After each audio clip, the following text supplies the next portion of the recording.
There was a moment, buried inside a clay tablet that sat undisturbed beneath 17 feet of Iraqi desert for over 4,000 years, where a scribe stops describing the gods and writes something that has no business being there. He doesn't describe a man with wings. He doesn't describe a beam of light or a cloud of fire. He describes something with 7 distinct layers of outer form, each one concealing a different body underneath. Something that can be in 2 places at the same time. Something that communicates not through sound, but through what the text calls the knowing placed directly into the chest. No religion has anything like this. Not Christianity, not Judaism, not Islam, not Hinduism, not Buddhism, not any of the religious traditions that came after Sumer and borrowed from it. The winged humanoid angel you know from paintings and stained glass windows? That image was developed over centuries of artistic tradition in the Mediterranean and Near East. It was not in the original Sumerian source material. What was in the original source material is something else entirely. There are 6 descriptions in the Sumerian tablets, 6 distinct categories of what scholars loosely translate as divine messengers or celestial beings that share almost no features with the angels of any religion that came after. And the 6th one, the one that appears only 3 times across the entire surviving corpus of Sumerian literature. The one the priests referred to using a word that translates most accurately as the one whose gaze the mind cannot survive. That one is in a category by itself. Tonight we are going to go through all 6. We are going to read what the tablets actually say, not what later religious traditions decided they should have said. We are going to look at the scholarship, the real archaeology, the real linguistic analysis, the real translation debates, and we are going to sit with what is genuinely unexplained. Because something built the cosmological framework that every subsequent civilization in the ancient Near East drew from. Something provided the template that became the angels of Judaism, the divine messengers of Christianity, the Malaika of Islam. And when you go back far enough to find the original looks nothing like any of them. Let's start at the beginning.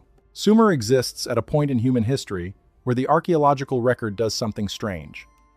Before Sumer, you have hunter-gatherer societies and early agricultural communities spread across the ancient Near East, moving slowly, developing over millennia at the pace you would expect from a species learning to domesticate plants and animals. Then, around 3,500 BCE in the river valley between the Tigris and Euphrates in what is now southern Iraq, something accelerates. Within a span of roughly 500 years, which sounds like a long time, until you compare it to the tens of thousands of years of gradual development that preceded it. Sumer produces writing, mathematics, astronomy, a legal code, a complex administrative bureaucracy, irrigation on an industrial scale, monumental architecture, long-distance trade networks, and a fully articulated cosmology complete with a hierarchy of divine beings, their names, their functions, their relationships to each other, and their relationships to humanity. The Sumerians themselves had an explanation for this. They said they were taught. The word they used was Anunnaki.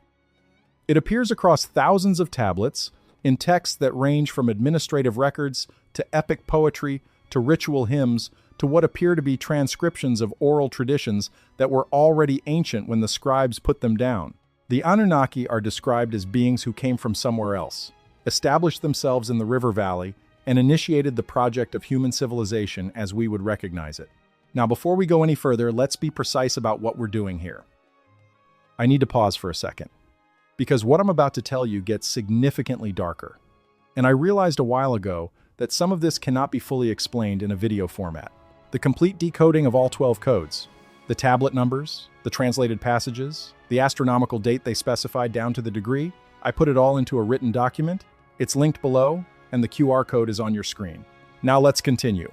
The ancient astronaut interpretation, the idea that the Anunnaki were extraterrestrial beings who literally arrived on Earth and engineered human civilization, is a speculative framework, not an established historical conclusion. The scholars who spend their careers translating these tablets, people like Samuel Noah Kramer, Thorkild Jacobson, Jeremy Black, Graham Cunningham, do not, as a rule, endorse the ancient astronaut reading. What those scholars do confirm is that the Sumerian texts describe the Anunnaki in ways that are not metaphorical, not clearly allegorical, and not easily mapped onto the divine figures of any religion that came after. The Sumerian divine beings eat food, drink water, argue with each other, make mistakes, and are explicitly described as having come from a specific place, having arrived at a specific time, and having specific physical and cognitive properties that are enumerated in considerable detail. It is that detail, the specific, granular, physical, and cognitive detail that we are here for tonight. Because within the broader category of Anunnaki, there are subcategories. And within those subcategories, there are beings who function specifically as what we would now call divine messengers, intermediary figures, beings who move between the realm of the great gods and the realm of humanity. In later religious traditions, we call these beings angels. In the Sumerian source material, they are described in 6 distinct ways, and not one of those 6 descriptions matches the winged humanoids of later religious iconography. The first category requires us to understand a word, sukal. Sukal is typically translated as minister, or vizier, or divine attendant. In Sumerian administrative life, a sukal was a high-ranking official who served as the personal representative of a ruler, carrying messages, implementing decisions, acting in the ruler's name. The divine sukal played the same role in the cosmic hierarchy, the personal representative of a great god, moving between the divine court and the world. The most famous sukal in the Sumerian texts is a figure named Ninshubur, who served the goddess Inanna. And the description of Ninshubur across multiple tablets gives us our first angel category and our first departure from anything in later religious tradition. Ninshubur is described in the Descent of Inanna, one of the most complete surviving Sumerian narratives, as something that defies easy categorization. The text describes Ninshubur as having the face that the great gods made for knowing, not for seeing. This is a deliberate and strange formulation. The face is not described in terms of appearance. It is described in terms of function. Scholars debate this line extensively. Bent Alster, whose work on Sumerian proverbs and poetry remains foundational, suggests that this describes a kind of consciousness, not a physical appearance. The sukal's face is a sensory and cognitive interface, not a visual one. What it means for a face to be for knowing, not for seeing, in a physical sense, is left deliberately unclear. The Descent of Inanna then describes Ninshubur's function in terms that are also notable. When Inanna descends into the underworld and fails to return, Ninshubur does not simply carry a message. Ninshubur enacts a ritual described in the text as entering the form of lamentation, becoming, literally, a living representation of grief so complete that it compels the attention of the great gods, Enki and Enlil. Ninshubur's function is not informational. It is representational in a deeper sense. Ninshubur becomes the emotional reality of the situation, making it impossible for the great gods to ignore. There is no angel in any subsequent religious tradition with this property. The angels of later religion carry messages. Some of them carry swords. Some of them carry censers of fire. They are functionaries in a divine bureaucracy. None of them are described as becoming a living emotional reality that overrides the will of senior divine beings. But this is actually the least strange part of the Ninshubur description.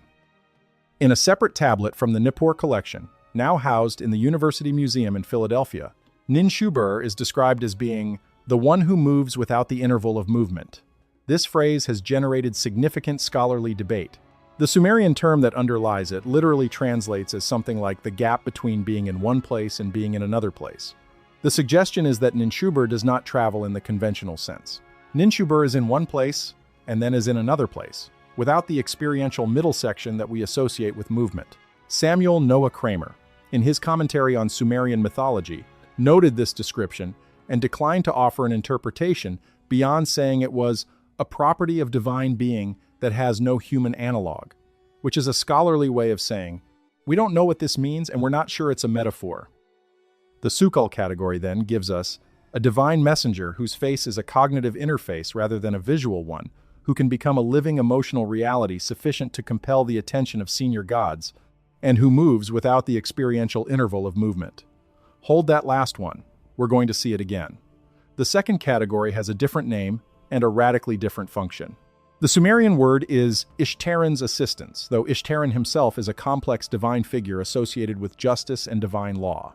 And the beings in this category are typically referred to in the scholarly literature as the divine sheriff class, for lack of a better term. The key tablet here comes from what is known as the Ur-3 period, roughly 2100 to 2000 BCE, and it describes a category of divine beings whose function is the enforcement of divine law in the human world.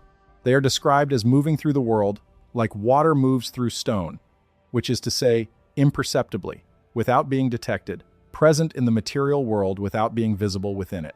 This already represents a departure from later angelic tradition, where angels are typically either invisible and non-interacting, or fully visible and obviously present. The Sumerian sheriff class beings are neither. They are physically in the world, apparently interacting with physical reality. The text specifically says they can alter the outcomes of events, redirect the consequences of human decisions, cause things to happen or fail to happen, but they cannot be perceived by ordinary human senses. The interesting part is the description of how they're detected when detection occurs at all. There is a ritual text from the same period, a priestly handbook of sorts, that describes the conditions under which one of these beings might be perceived. The text says that a person who is without the confusion of wanting, which most scholars interpret as a state of extraordinary emotional and cognitive clarity, possibly induced by ritual practice, might sometimes be aware of the presence of one of these beings as what the text describes as a heaviness in the space of decisions. The space of decisions, not a physical location, a cognitive one. These beings are perceptible not in physical space, but in the space where human choices are being made. And the perception of them is not visual or auditory, but felt as a kind of weight in that decision space. Now, if you are already in the ancient astronaut interpretive framework, you might be reading these descriptions as accounts of beings with advanced technology, possibly something like a cloaking or phase-shifting capability, interacting with human cognition in ways we would now describe as neurotechnological. The heaviness in the space of decisions could be, in this reading, a description of directed neurological influence. But we don't have to go that far to find this strange.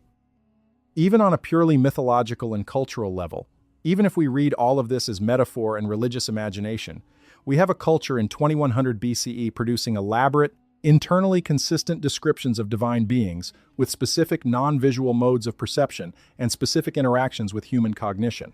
That specificity, that granularity, is itself remarkable. The sheriff class, beings, also have a property the texts describe as the face they leave behind. When one of these beings has been in a place and has acted in that place, the text says that it leaves something a trace, a residue, though those are modern words that are only approximate translations. The Sumerian phrase is rendered by different scholars as the marking of the action, or the footprint of the decision. And the priestly handbook specifies that this residue can be detected by trained priests using specific ritual procedures. There is a legal element to this. Sumerian justice involved, in its divine dimension, the possibility of demonstrating that a divine being had been present at an event and had influenced the outcome. The priestly detection of this footprint served as evidence in divine legal proceedings. This has no parallel in any subsequent religious tradition. The angels of later religion do not leave forensically detectable traces of their presence that can be used as evidence in divine court proceedings. The third category is the one that gets the most attention in the popular ancient astronaut literature, and it gets that attention for reasons that are actually justified by the textual evidence, even if the specific interpretive framework is contested. The Sumerian term is Anzu, though this is more accurately the name of a specific being who represents a type. The Anzu in the most complete surviving account, the Anzu myth, which exists in both Sumerian and later Akkadian versions, is a being that inhabits what the texts describe as the boundary between the sky realm and the realm of the great gods. The Anzu is not a simple winged creature. The scholarly translations consistently note that the Anzu's wings are described not as biological structures, but as something the text calls the mechanism of crossing, a phrase that is almost aggressively non-biological. The Anzu does not fly in the sense of using wings to generate lift. The wings are described as the means by which the Anzu transitions between realms. More significant is what the Anzu possesses at the beginning of the myth. The Anzu steals the Tablet of Destinies from Enlil. The Tablet of Destinies, known in Sumerian as the Mi, a concept that gets its own dedicated literature, is the repository of all the formulas, functions, and organizing principles of civilization and cosmic order. Whatever the Mi actually represents, and scholars interpret it variously as divine decree, cosmic law, the organizing information structure of reality, its theft by the Anzu is an existential crisis for the cosmic order. The reason this is relevant to our category of divine messengers is that the Anzu is specifically described, in the period before the theft, as a divine being whose function is to carry information between the realm of the great gods and the earthly world. It is a messenger. Its wings, the mechanism of crossing, are the means by which it performs that function. And the most detailed description of the Anzu in the pre-theft section of the myth is, frankly, startling when you read it carefully. The text describes the Anzu as the one who knows the word in its making, not the word after it has been spoken, the word in the process of being formulated. The Anzu, in its role as divine messenger, does not simply carry completed divine communications. It is present in the cognitive process of the divine decision being made, participating in some way in the formation of the message before the message exists as a finished thing. No subsequent angelic tradition describes anything like this. Angels in later religious traditions receive a message from God and deliver it to humans. They are couriers. The Anzu as divine messenger is something categorically different, a being that participates in the cognitive process of divine communication before the communication is complete. The Akkadian version of the Anzu myth, which is somewhat later and has clearly been influenced by Babylonian theological priorities, softens this description considerably and makes the Anzu more straightforwardly a monster to be defeated rather than a complex intermediary figure.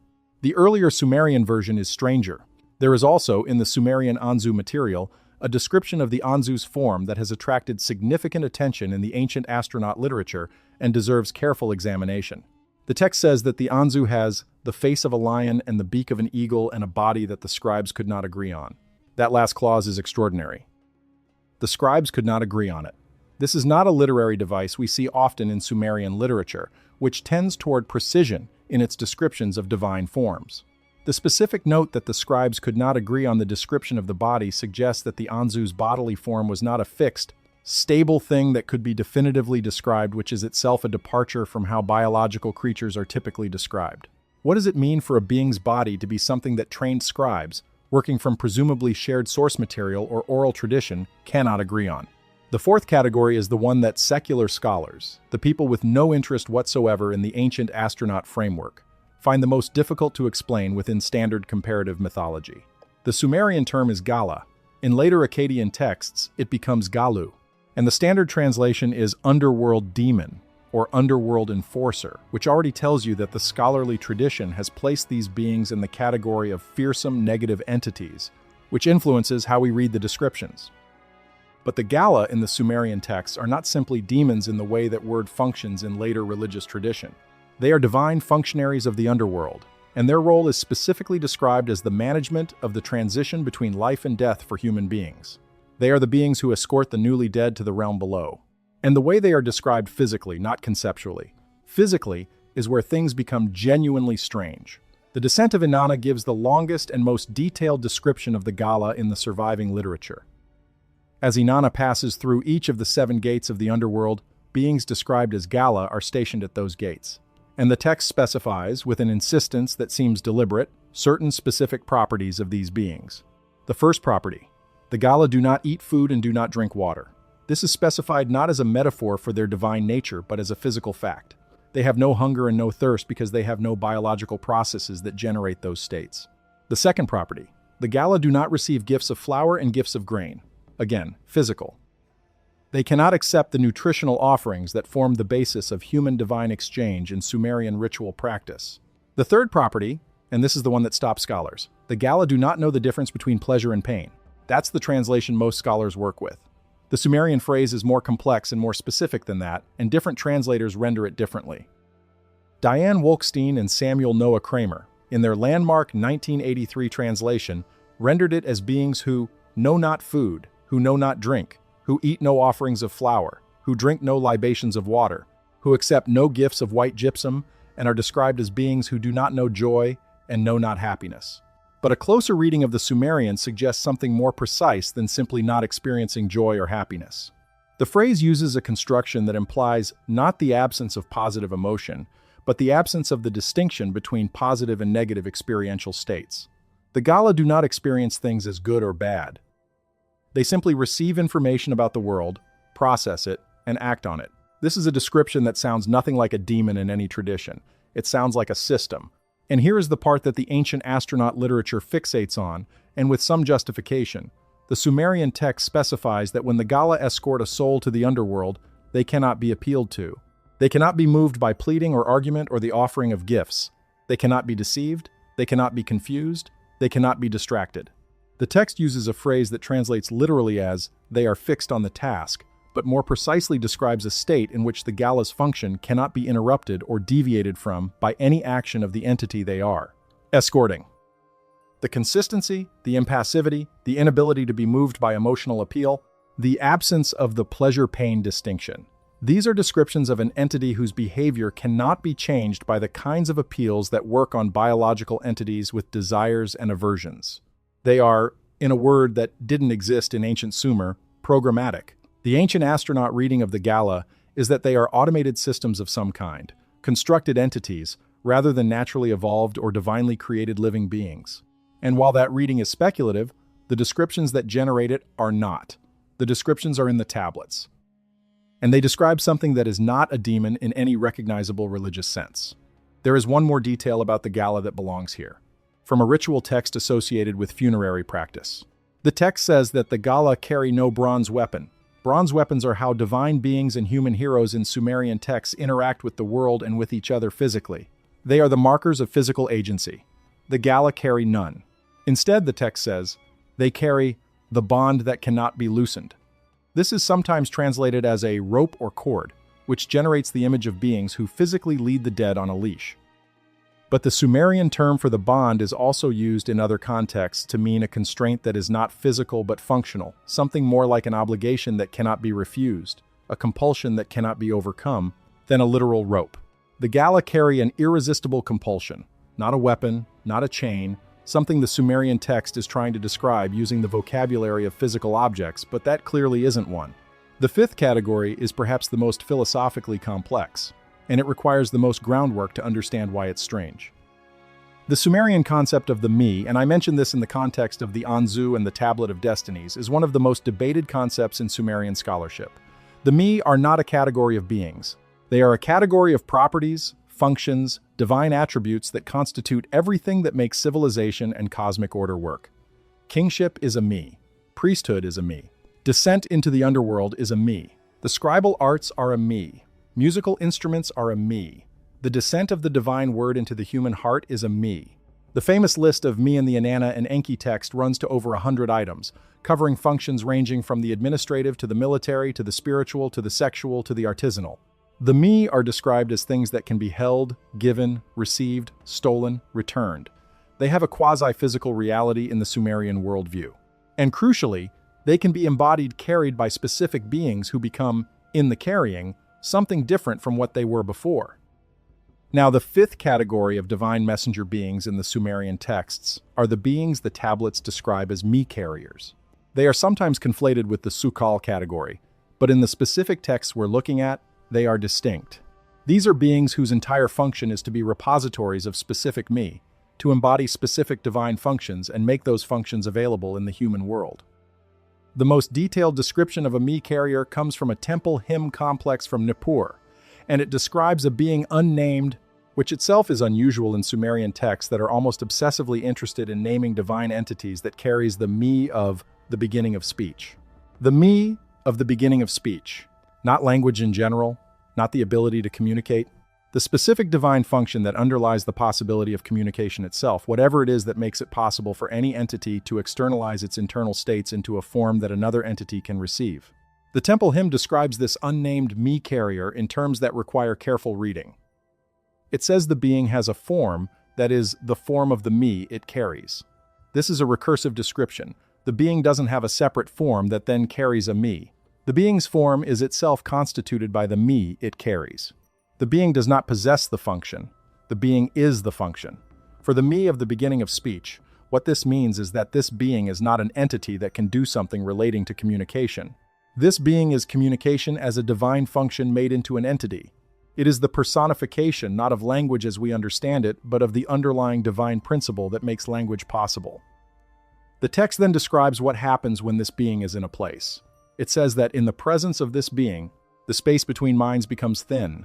Different translators render this differently. Some say the barrier between intentions becomes permeable, but the consistent underlying meaning is that when this me carrier is present, the usual gap between what is in one entity's mind and what another entity can perceive about what's in that mind is reduced. Communication becomes easier, clearer, more direct. Not supernaturally, so the text doesn't describe anything like telepathy. But the ordinary friction of communication, the ordinary gap between what you mean and what someone else understands you to mean, becomes smaller. This being is an environmental modifier of the cognitive conditions for communication. It is not a messenger in the sense of carrying a specific message. It is a being whose presence changes the quality of the space in which communication can happen. In the ancient astronaut reading, this is sometimes described as a kind of frequency modulation, something that adjusts the conditions for information transfer between minds. In the purely mythological reading, it is a divine personification of a communicative function. Either way, it is not an angel as any subsequent tradition has imagined angels. No subsequent religious tradition describes a divine being whose presence improves the signal-to-noise ratio of human communication.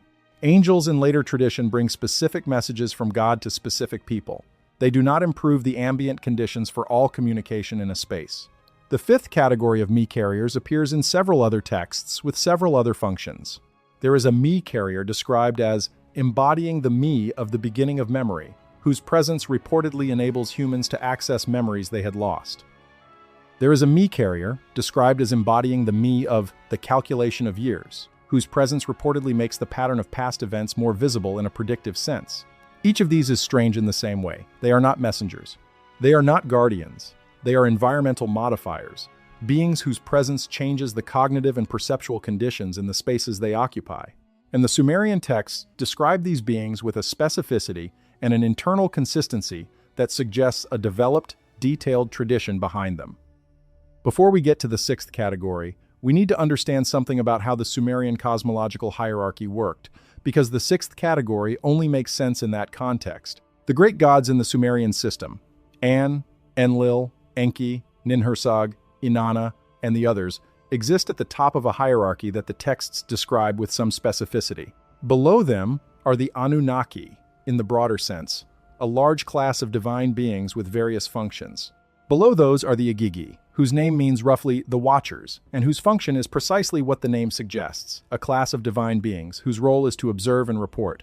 The Igigi are the sixth category. But not all of the Igigi.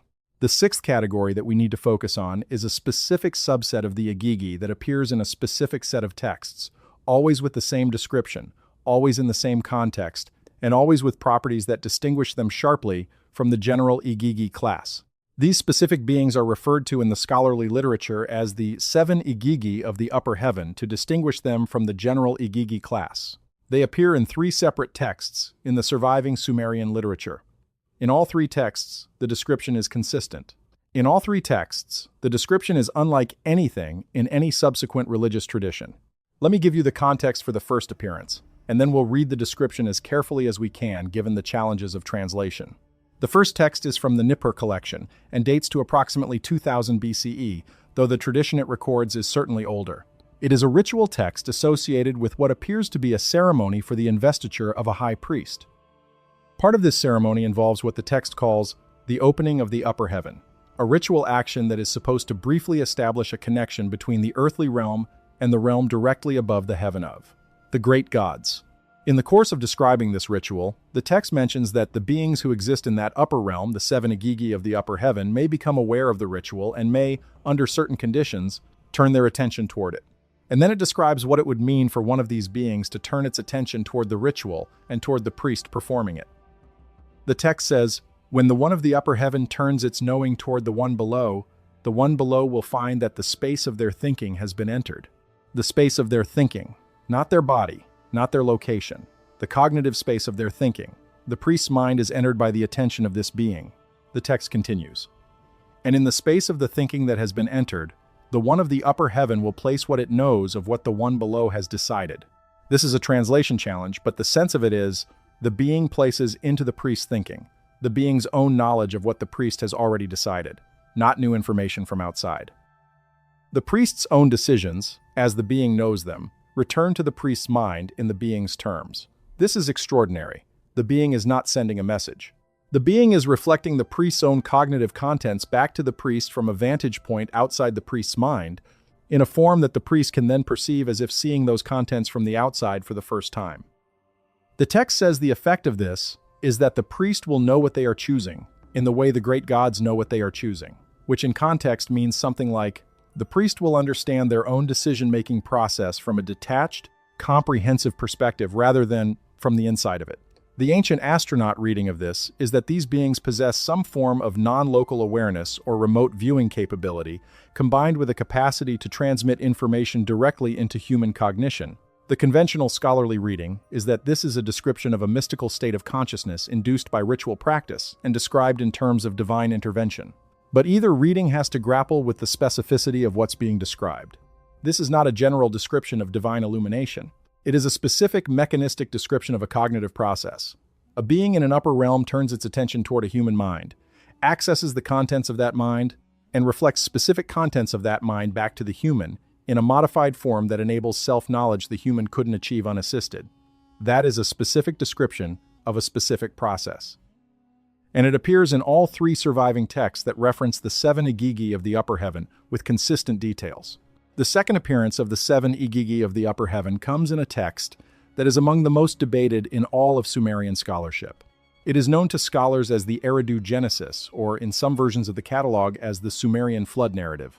It predates the biblical flood account by over 1,000 years and the Babylonian Gilgamesh flood account by several centuries, and it is the earliest surviving account in any language of a universal flood. The relevance of the 7 Igigi to the flood narrative is specific.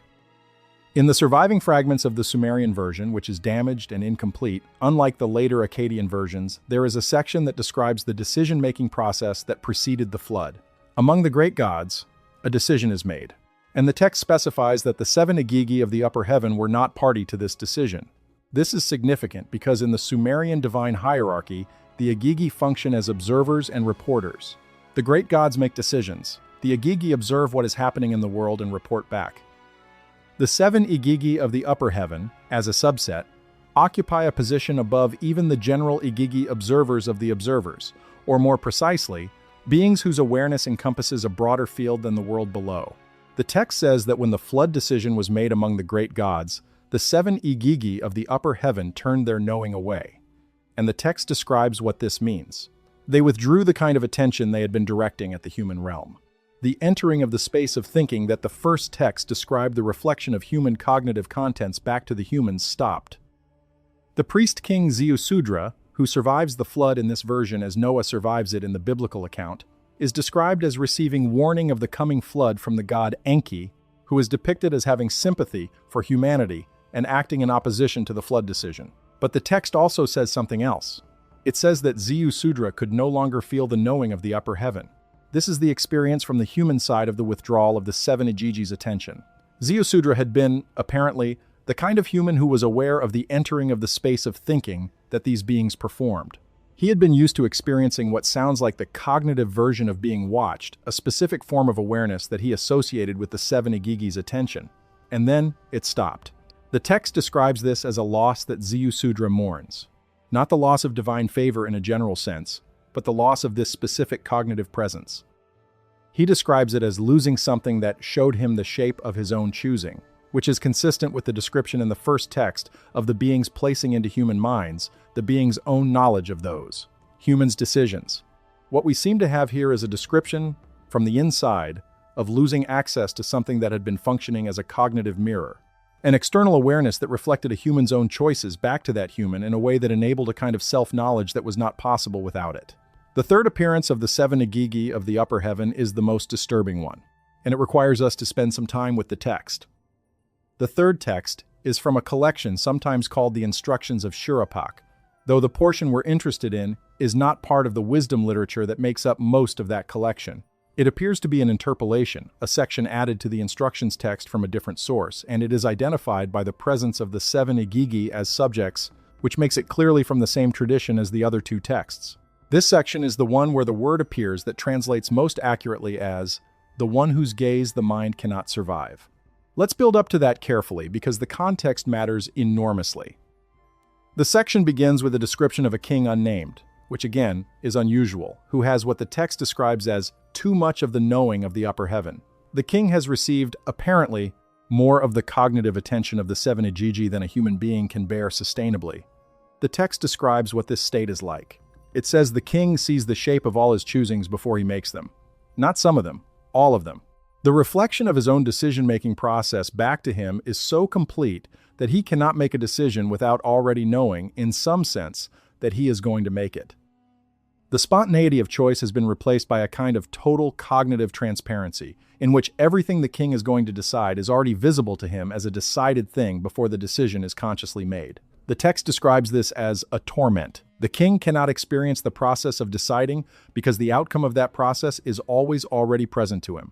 He cannot act from uncertainty because he has no uncertainty. He knows what he is going to do before he does it, and the knowing does not feel like the gift of foresight.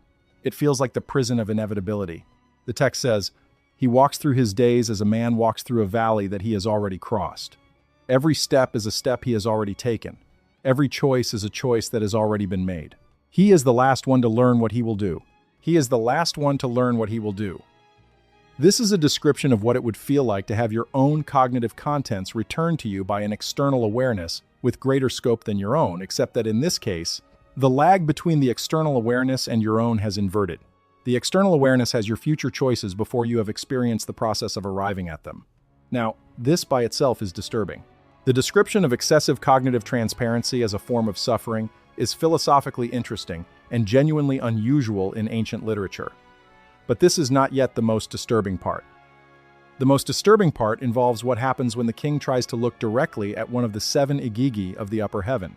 The text says the king, driven by the suffering of his too complete transparency, attempts to perceive directly the being that has been perceiving him. He turns his awareness toward the awareness that has been turned toward him. The text then describes the result with a phrase that the translator Thorkild Jacobsen, in his work on Sumerian literature, rendered as, "The one below found that the space of thinking was no longer the space of thinking." This is the phrase that generates the translation, "the one whose gaze the mind cannot survive." When the king attempts to perceive the 7 igigi directly to turn the cognitive encounter into a mutual observation rather than a one-directional one, something happens to his mind that the text describes as the space of thinking ceasing to be the space of thinking. The cognitive space in which he has been operating is destabilized by the encounter.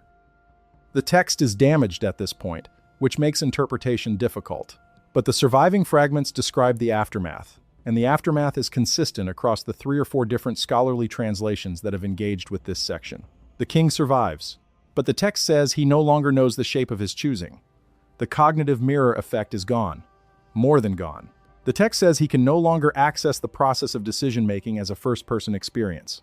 He acts, but the action feels, in the text's description, like watching someone else act. He has been, in some sense, separated from his own agency. Not stripped of the ability to function, he continues to rule, to speak, to make decisions in the practical sense. But the internal experience of being the one who decides has been lost.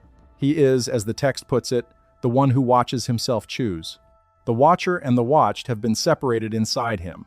And the text attributes this to the direct encounter with the gaze of one of the 7 igigi of the upper heaven. Now, before we draw any conclusions from this, let's do exactly what we should do with ancient textual material. Let's look at what scholars actually say. Thorkild Jacobsen, whose Treasures of Darkness remains a foundational text in Sumerian religion, analyzed the igigi class extensively. He concluded that the igigi represent what he called the numinous quality of the sky, a divine attribute of the upper heavens personified into a class of beings. The 7 igigi of the upper heaven, in Jacobsen's reading, represent the extreme version of this sky quality, the most intensely numinous divine presence, which is why contact with them in any direct form would be destabilizing. This is a respectable reading. It places the material firmly within the category of religious phenomenology, the experience of the sacred as overwhelming and potentially destructive, which is a theme across many religious traditions. The mysterium tremendum, as Rudolf Otto called it, the terrifying quality of direct encounter with the divine. But there is a problem with Jacobsen's reading, and it is a problem that subsequent scholars have noted. The Sumerian descriptions of the 7 igigi are not descriptions of a quality or an attribute. They are descriptions of an entity's behavior, specific behaviors, mechanistically described, with specific effects on specific types of human cognition. The detail is wrong for a symbolic reading. Symbolic representations of divine transcendence do not typically describe the precise cognitive mechanism by which a human mind is affected by an encounter with them. Jeremy Black, in his work on Sumerian religious texts, took a different approach. He suggested that the 7 igigi descriptions should be read alongside the broader category of Sumerian divine personages who function as abstractions made concrete divine beings, who are the personification of specific principles, rather than autonomous entities with their own independent Existence. In this reading, the seven Agigi are the personification of the principle of self-reflective awareness, the cosmos's own capacity to be aware of itself, made into entities. This is a more sophisticated reading than Jacobson's, and it accounts better for the specific descriptions. The seven Agigi, as the personification of self-reflective cosmic awareness, would, by definition, enable self-reflective awareness in the humans they turn toward. The destabilization of the king who tries to perceive them directly is, in this reading, what happens when a finite self-reflective system tries to perceive the self-reflective system that underlies its own capacity for self-reflection. That is philosophically interesting, but also, in its way, destabilizing. Because if the Sumerians in 2000 BCE were describing, in theological and mythological terms, the encounter between a human mind and something that is the source of that mind's capacity for self-awareness, they were working with a concept that Western philosophy did not formally arrive at until the 20th century. In the work of thinkers like Kurt Gödel and his incompleteness theorems, or in the recursive self-reference problems that arise in theories of consciousness. Did the Sumerians arrive there independently through philosophical reasoning? Through religious and mystical experience? Through something else? The ancient astronaut framework has its answer. The standard scholarly framework does not have a clean one. Let's take stock of where we are, because before we go further, it's worth being precise about what we've established and what remains genuinely uncertain. We've established, from the primary textual evidence and the scholarly literature, the following 6 things. The Sukal class of divine messengers in Sumerian literature is described as having faces that are cognitive interfaces rather than visual appearances, the capacity to become living emotional realities that override divine will, and the ability to move without the experiential interval of movement. The divine sheriff class of beings is described as moving through physical reality without being perceptible to ordinary human senses, leaving forensically detectable cognitive traces of their presence that can be used as evidence in divine legal proceedings, and being perceptible specifically in the cognitive space of human decision-making as a heaviness or weight. The Anzu type of divine messenger is described as having wings that are mechanisms of realm crossing rather than biological flight structures. The capacity to participate in the cognitive formation of divine communications before those communications are finalized, and a physical form that trained scribes in the same tradition could not agree on. The Gala class of underworld escorts is described as having no biological processes, no pleasure-pain distinction, no susceptibility to emotional appeal, compulsory fulfillment of assigned function, and the carrying of what the texts describe as a bond that cannot be loosened but is clearly not a physical object.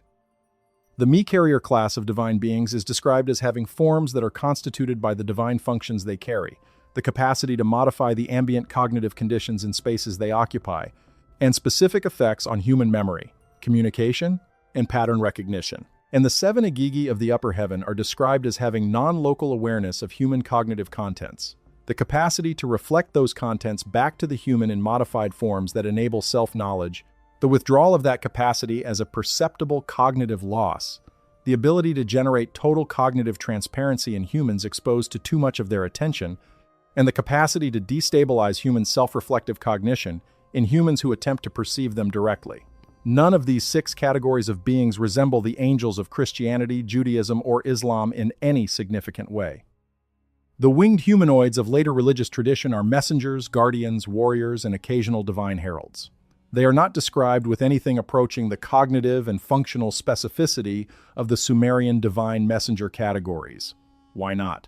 That question has a boring answer and an interesting one. The boring answer is that religious traditions simplify their inherited material as they develop. The complex, granular descriptions of Sumerian divine messenger beings were filtered through Akkadian, Babylonian, and then Canaanite and later Israelite religious traditions, each of which emphasized different aspects and discarded others. By the time the divine messenger figure appears in the Hebrew Bible as a standard part of the theological furniture, it has been simplified to the point where the cognitive specificity of the Sumerian originals has been completely lost. This is a real and valid answer, supported by the documented process of religious and cultural transmission that scholars can trace through the archaeological record. The Sumerian traditions demonstrably influenced Akkadian and Babylonian traditions, which demonstrably influenced Canaanite traditions, which demonstrably influenced Israelite religious tradition as it developed in the first millennium BCE. The interesting answer, which is also a real and valid answer, not mutually exclusive, With the boring one is that the cognitive and physical specificity of the Sumerian descriptions suggests a source tradition that was working from something other than pure theological imagination. When a religious tradition invents divine beings, the descriptions tend to be functional rather than specific. Angels are beings that carry messages. They have wings because they travel through the sky. They appear in human form because that is how divine beings communicate with humans. The functional properties generate the descriptive properties. The Sumerian descriptions of divine messenger beings go in the opposite direction. They generate functional descriptions from specific physical and cognitive properties that are described first, in detail, before the functional role of the beings is established. The Gala don't carry the bond that cannot be loosened because that's what beings who escort the dead to the underworld would need. The bond that cannot be loosened is described first as a property of the beings, and the escorting function follows from it.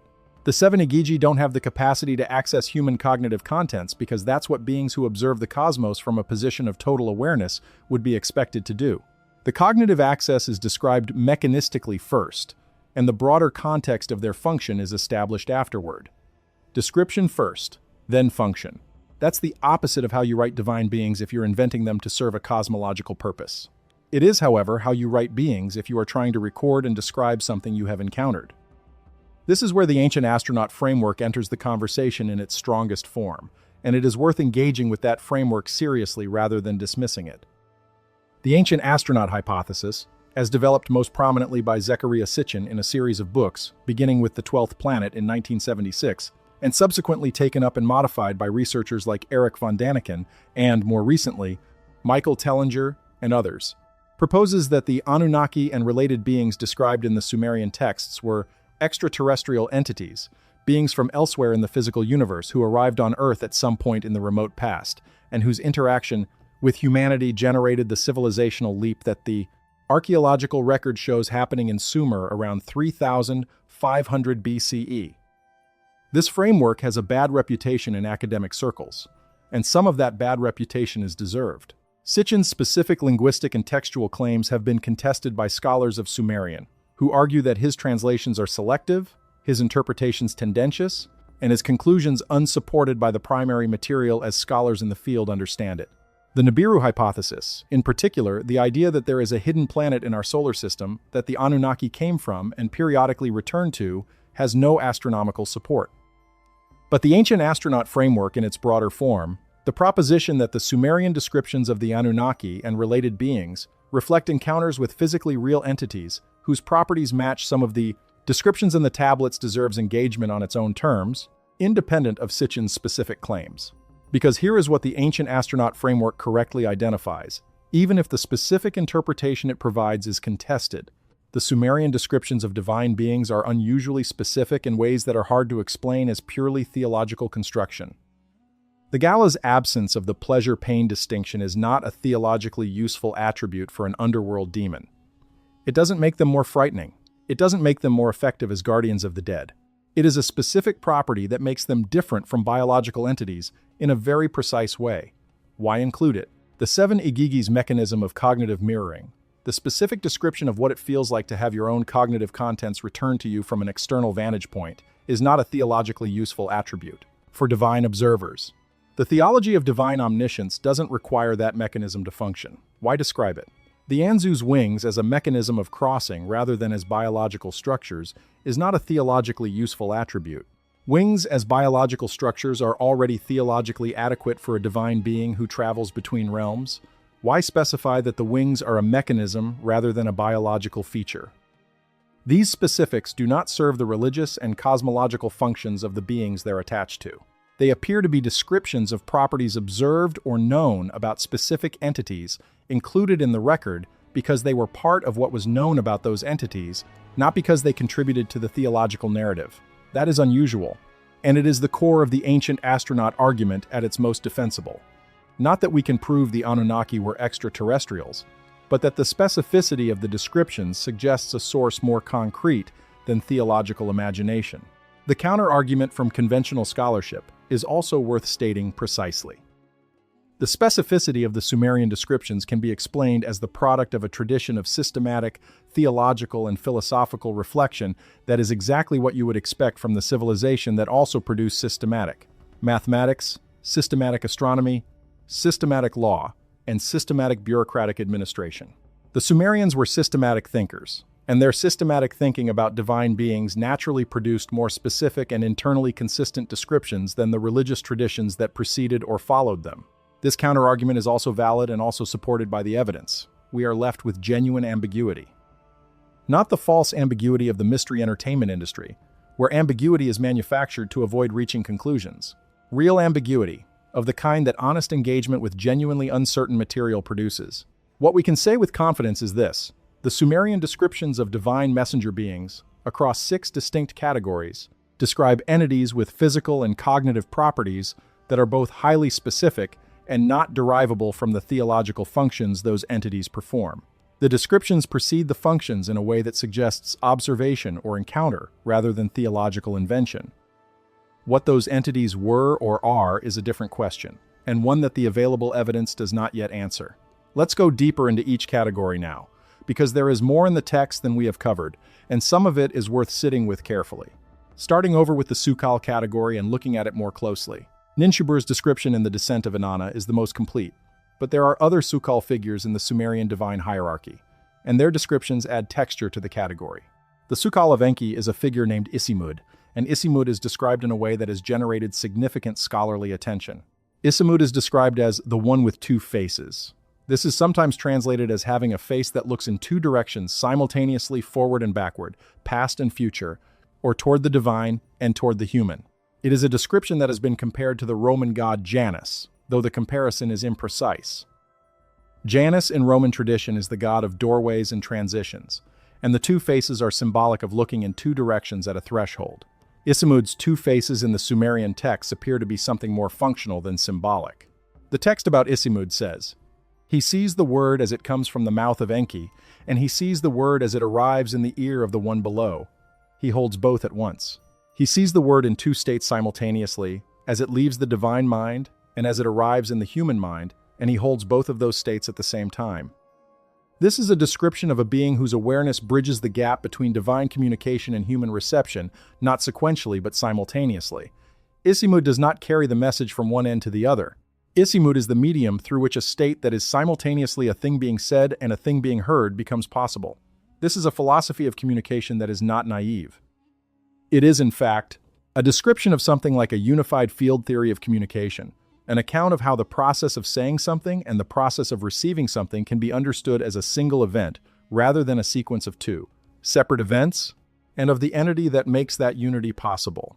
In the ancient astronaut reading, Isimud is sometimes described as a kind of quantum communication system, something that collapses the gap between transmission and reception by making both states simultaneously present to a single awareness. In the conventional scholarly reading, Isimud is a theological personification of the divine gift of communication, the principle that makes it possible for the human world to receive divine instruction. Both readings find something real in the text. The text is describing a real cognitive and communicative phenomenon, the unity of the speech act in its transmission and reception, and attributing it to a divine being who serves as the medium of that unity. Whether that being was a real entity, a technological system, or a theological abstraction depends on interpretive frameworks that the text itself does not adjudicate. There is one more detail about Isimud that belongs here, because it connects back to the property we noted in Ninshuber's description, the ability to move without the experiential interval of movement. Isimud is also described as moving without that interval.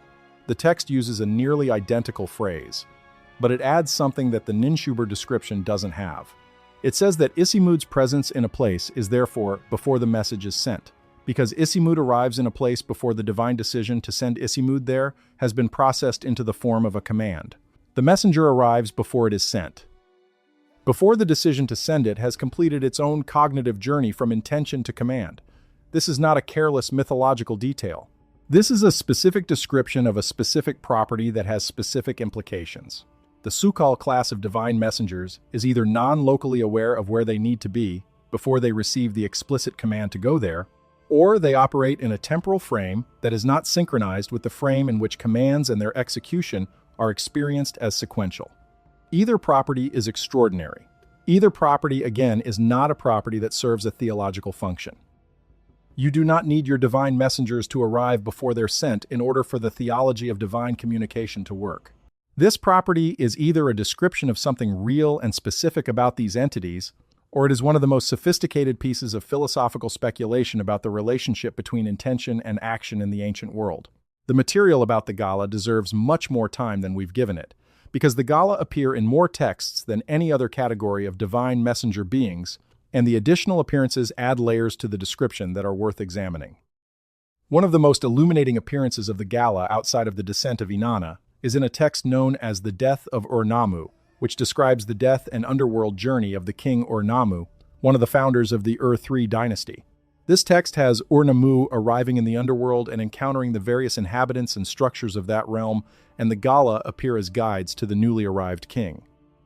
What is interesting here is that the Gala guide Ur-Nammu through the underworld with what the text describes as the knowing of what has already been. They possess complete knowledge of the underworld's geography, its inhabitants, its rules, and its procedures, not because they have learned this knowledge over time, but because the knowledge appears to be intrinsic to them. The text does not say they were taught the layout of the underworld. It says they possess it in the way they possess their other properties as part of what they are, not as something acquired. This is consistent with the description of the Gala in other texts as entities without biological processes and without the pleasure-pain distinction. What emerges from the cumulative descriptions is something like entities that have no experiential relationship with the world, in the sense that they do not learn from experience, do not modify their behavior in response to outcome, and do not possess the internal states, hunger, desire, fear, pain, that drive learning and modification in biological entities. They possess their knowledge and properties as givens, not as acquisitions. In contemporary terms, this is a description of something more like a pre-programmed system than a living entity. Not necessarily a mechanical system, the texts are clear that the Gala interact with the world in ways that require some form of situational awareness, but a system in which the parameters of that interaction are fixed rather than dynamically adjusted. There is a fascinating short text from the Nippur collection that addresses the Gala directly in what appears to be a priestly instruction on how to interact with them, or more precisely, how not to interact with them, since the text is essentially a list of things one should not attempt with the Gala, because those attempts will not work. Do not attempt to reason with them. Do not attempt to offer them gifts. Do not attempt to invoke the names of great gods and appeal. Do not attempt to produce the sounds of lamentation, as the Gala do not register these sounds as affecting their function. Do not attempt to move physically in ways that suggest you are cooperating with them, as this does not affect the outcome. What can you do? The text says, you can delay by only one means, and that means is the invocation of a specific divine being, in this case Enki, whose own function intersects with the Gala's in a way that creates a processing exception.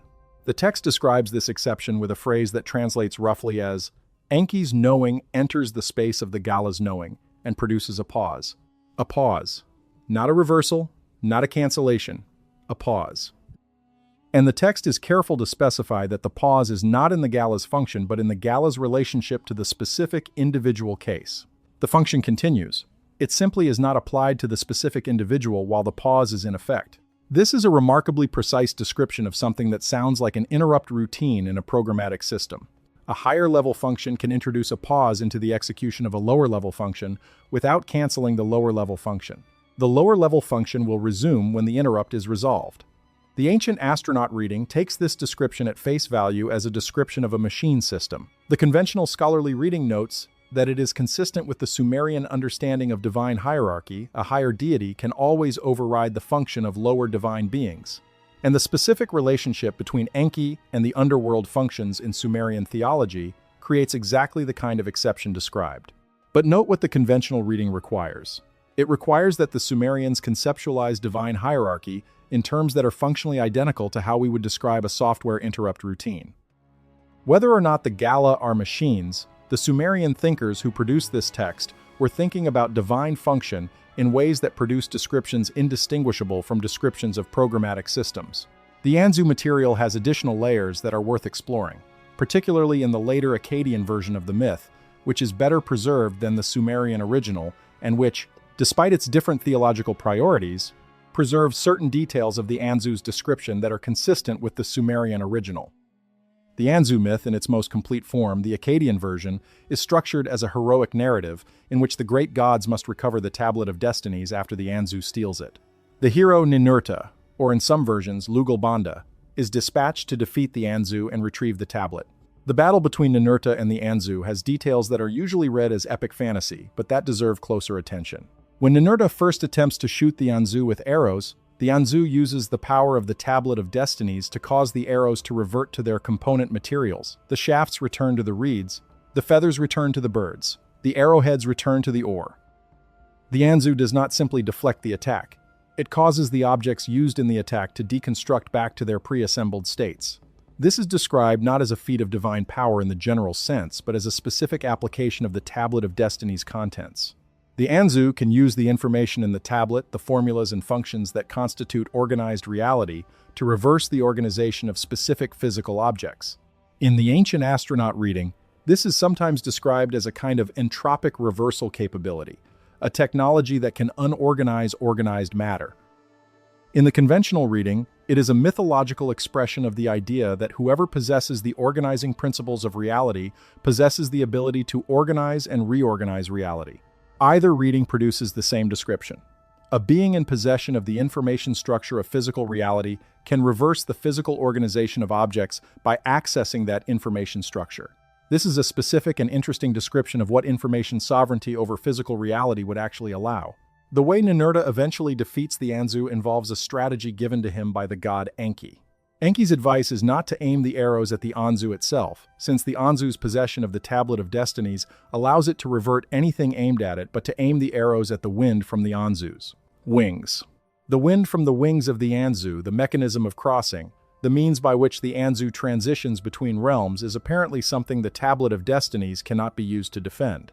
The arrows hit the wind, the feathers of the Anzu are scattered into the wind, and the Anzu is defeated.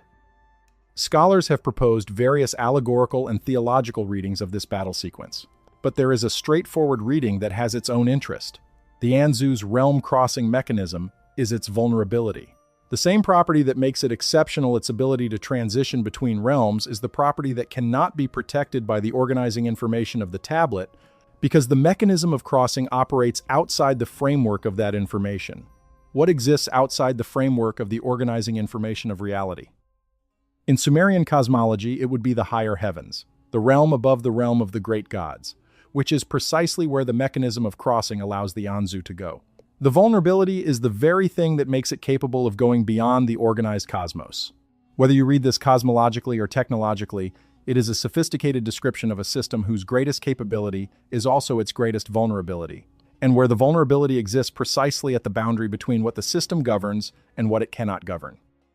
The me carrier material has an extension we haven't discussed, related to the specific me of divine speech and its relationship to human language. In the Sumerian cosmological framework, human language is not an independent human invention. It is a derivative of the divine me of speech, the organizing principle of communication, which the me carriers embody and make available in the human world. Human language works because the me of speech has been deployed into the human realm, and human beings have access, through that deployment, to a derived version of the divine communication function.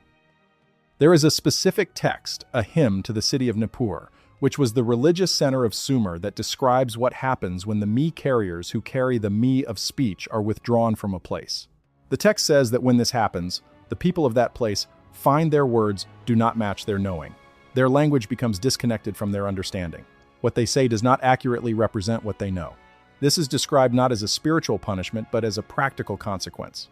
Remove the presence of the beings who embody the principle of communication, and communication degrades. The word-to-meaning connection loosens, not because the people have done anything wrong, but because the maintenance of that connection requires the continued presence of the beings who embody the function. The Tower of Babel narrative in Genesis has sometimes been compared to this Sumerian material by scholars working in the comparative literature of ancient Near Eastern texts. In Genesis, God disperses the builders of Babel and confounds their language. In the Sumerian text, the withdrawal of the me carriers produces a comparable effect. Language no longer accurately represents meaning. The Sumerian version is more mechanistic. The Genesis version is more personal. God makes a decision and acts on it. The Sumerian version describes a functional relationship. The presence of the me carriers maintains the connection between words and meanings. Their absence degrades it. The degradation is not a punishment. It is a consequence of the removal of a maintaining function. This mechanistic framing is consistent throughout the me carrier descriptions and throughout the Sumerian approach to divine function generally. The Sumerians described the relationships between divine beings and human reality in terms of functions, maintenance, and consequences of withdrawal, rather than in terms of divine will, command, and punishment. The universe runs on systems. The divine beings are either the operators or components of those systems. When a system component is withdrawn, the system degrades. This is not a narrative about a god's anger. It is a description of a system's behavior. The shift from the Sumerian mechanistic framing to the later monotheistic volitional framing from the maintaining function was withdrawn, and therefore the system degraded, to God commanded and it was done, is one of the most significant interpretive transitions in the history of human religious thought. And the Sumerian material is the clearest view we have of what that transition moved away from. We need to return now to the 7 Igigi of the upper heaven, because there are additional details in the 3 texts that reference them that we haven't fully examined. The first text, the ritual text associated with priestly investiture, contains additional details about the conditions under which the 7 Igigi's attention can be experienced by a human. The text specifies that ordinary human beings do not experience the kind of direct cognitive mirroring that the text describes. This is a feature of a specific type of person in a specific ritual context.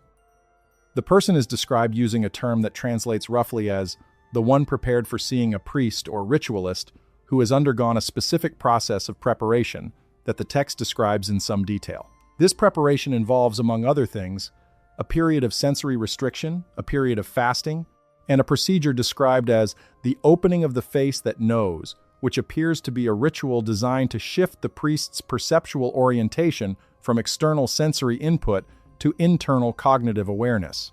The 7 Igigi's attention does not impinge on ordinary human cognition. It interacts with a specific type of cognitive orientation that has been deliberately cultivated. This is not passive divine illumination landing on an ordinary human. This is a meeting between a specific type of prepared human awareness and a specific type of non-human awareness, in which both parties are, in a sense, tuned to conditions that make the interaction possible. The ancient astronaut reading of this would emphasize the technological analogy. To receive a certain signal, you need a receiver calibrated to receive it. The ritual preparation is the calibration.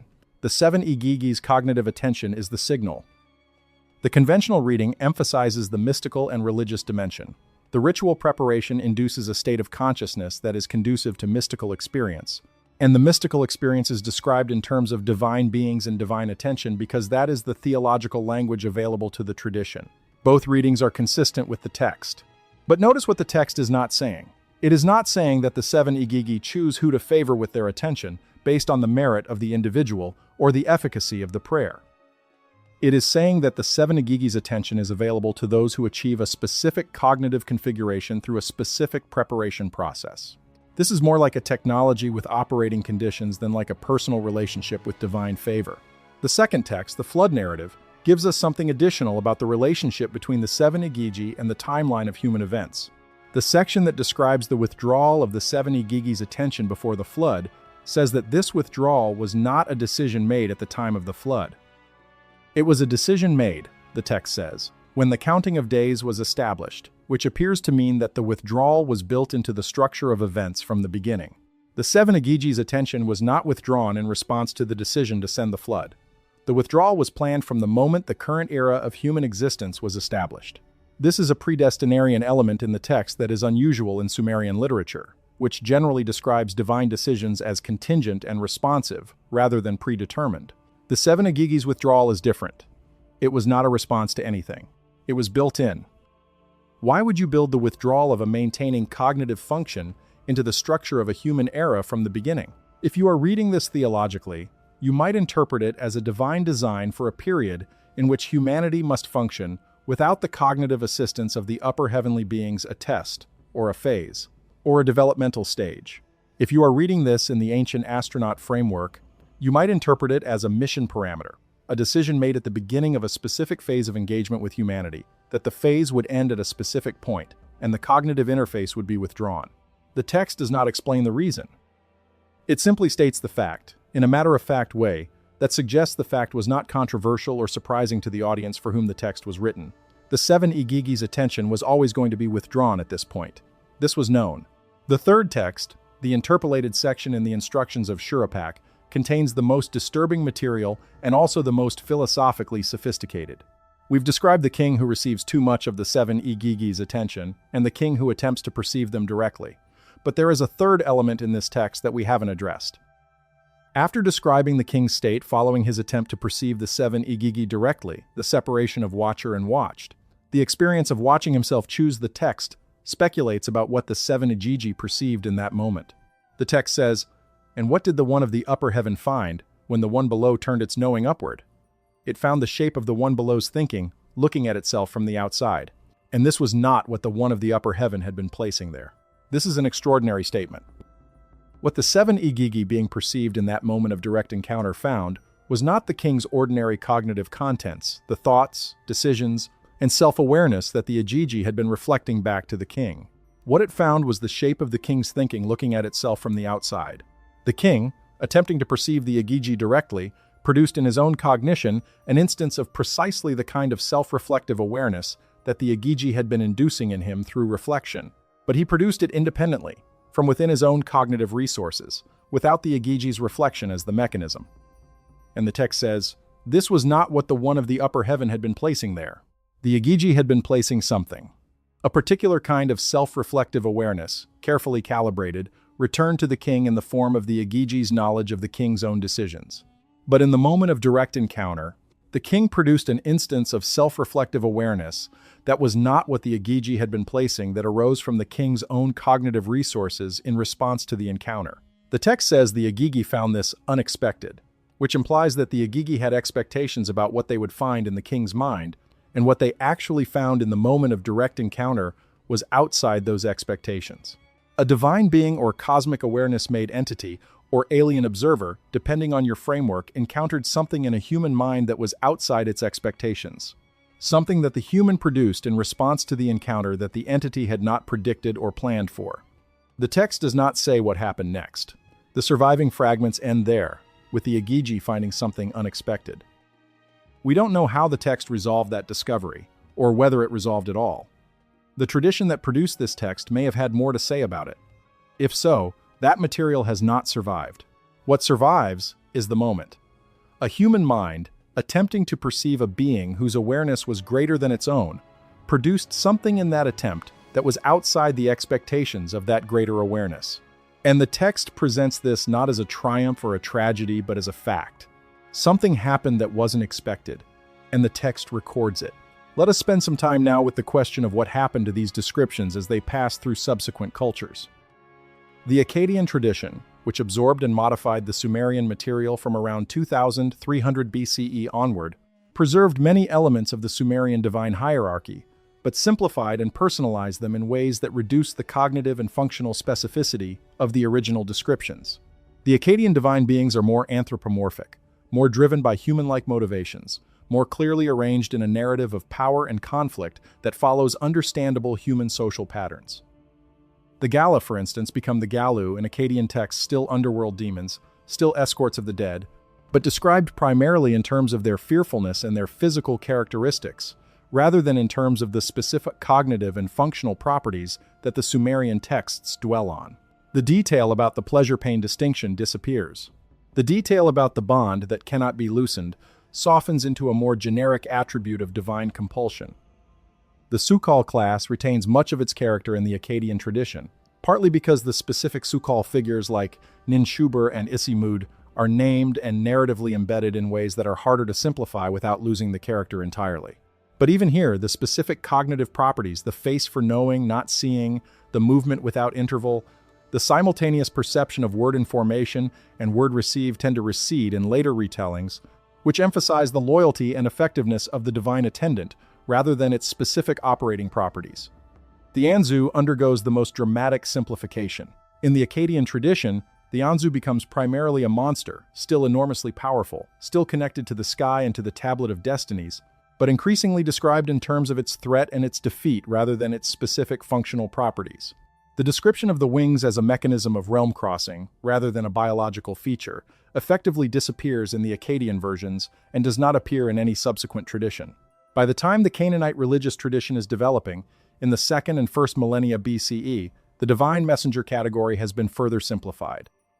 The Canaanite divine messengers, the Malachim, a word that carries into Hebrew as malach, the root of the English word angel, are described primarily in terms of their function and their appearance, not in terms of specific cognitive or operational properties. They appear in human form, they deliver messages, and they occasionally exhibit extraordinary power. The specificity is gone.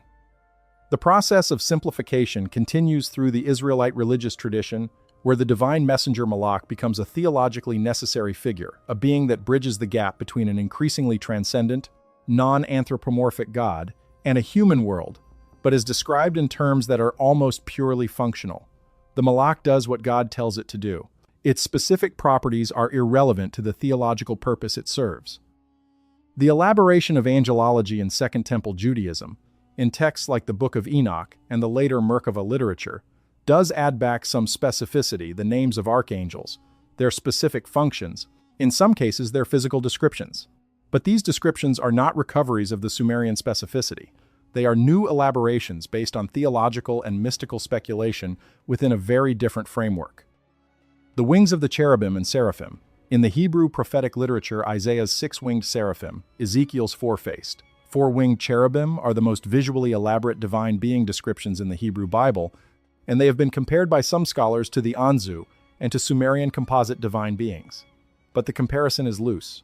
Ezekiel's cherubim are complex and frightening, but they are clearly symbolic, their four faces representing the animate kingdom, their interlocking wheels and eyes and wings representing the all-seeing, all-present quality of divine attendance.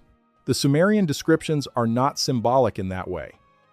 They are not combining human and animal features to represent qualities. They are describing specific properties. What was lost in the transmission was the specificity itself, and the question of why it was lost is worth taking seriously. One possibility is that the specificity was lost because it was not understandable later traditions. Working with the Sumerian material at second or third hand, through oral transmission and cultural translation, could not make sense of the specific cognitive and functional properties described and simplified them down to the elements they could understand and use. Another possibility is that the specificity was lost because it was dangerous. There may have been theological or political reasons for later traditions to suppress descriptions of divine beings with specific, mechanistic, almost technological properties in favor of descriptions of divine beings that more clearly fit a framework of personal divine will and sovereign divine power. A third possibility, one that the ancient astronaut framework would embrace, is that the specificity was lost because the direct experience that generated it was no longer available. The seven Igigi had withdrawn, as the flood text said they would, and without the direct experience, the specific descriptions became incomprehensible and were eventually replaced by more theologically useful but less specifically accurate descriptions. All three of these possibilities are real possibilities, and we do not have the evidence to distinguish cleanly between them. What we have is the record of the simplification itself, visible in the textual history, and the original Sumerian descriptions at the beginning of that record. Those original descriptions are what we should be returning to. Not to the winged humanoids of Renaissance painting, not to the angelic host of theological elaboration, but to the 6 categories of divine messenger beings in the Sumerian source material, with their specific cognitive and functional properties, their faces for knowing rather than seeing, their movement without interval, their forensically detectable cognitive footprints, their insoluble bonds, their modification of ambient communicative conditions, and their capacity to reflect a mind's own contents back to it from a vantage point outside. What were these? What produced these descriptions? The answer that the ancient world gave was, they were real beings. The Sumerians did not describe the Sukal's ability to move without the interval of movement as a metaphor. They described it as a fact about how that category of being operated. The Gala's absence of the pleasure-pain distinction was not a symbolic representation of their function. It was a specific property that the texts dwelt on with evident awareness that it was unusual.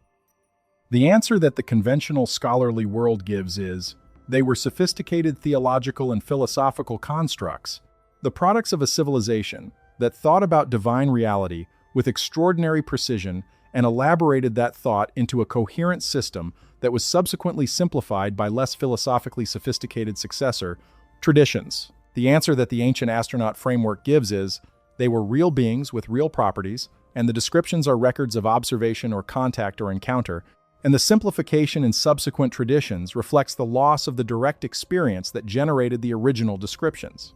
The most honest thing we can do with the available evidence is to hold all three answers in mind simultaneously. to resist the temptation to resolve the ambiguity prematurely, and to keep reading the texts as carefully as we can, because the texts reward that reading. Every time you go back to them, to the specific phrase in the Descent of Inanna, to the specific description of Isimud's two-state perception, to the specific account of the king's experience of cognitive transparency and its aftermath, you find that the specificity is still there, still internally consistent, still generating the same strangeness, still resisting easy resolution into any of the frameworks we bring to it. The specificity is the most important thing. It is the thing that does not go away, and it is the thing that keeps the question alive. There is one more element of the Sumerian material that we should examine before we bring this survey to its conclusion, and it is an element that connects several of the categories we've discussed in a way that suggests a unified underlying framework. The connection is in the description of what the texts call the first knowing, the primordial form of awareness that preceded the establishment of the current cosmic order, and that the divine messenger beings, in various ways, carry or embody or make available. The Sumerian cosmological texts describe a period before the current cosmic order, before An as sky and Ki as earth, before the great gods took their current forms and functions, before the Mi were distributed and the Tablet of Destinies was inscribed. This period is described as one of undifferentiated totality, which the texts call by a term that translates approximately as the everything together or the all before separation. What existed in the everything together? The texts say knowing, not the specific knowing of individual divine beings, not human knowledge or divine knowledge as we encounter those things in the developed cosmic order. A prior form of knowing, undivided, total, not attributed to any specific knower. The 6 categories of divine messenger beings we've examined all have, in various ways, a special relationship to this prior knowing. The Sukel's face, that is, for knowing, not for seeing, is described in one text as a face that remembers the knowing before the face existed, a connection to the prior form of awareness. The divine sheriff-class beings, when they are perceived in the space of human decision-making as a heaviness, are described in one text as a heaviness that carries the weight of the first knowing, the total awareness that preceded, the differentiated awareness of the cosmic order. The Anzu, with its presence in the cognitive formation of divine communications, is described in one text as the one who was in the everything together and kept the memory of it when the separation came.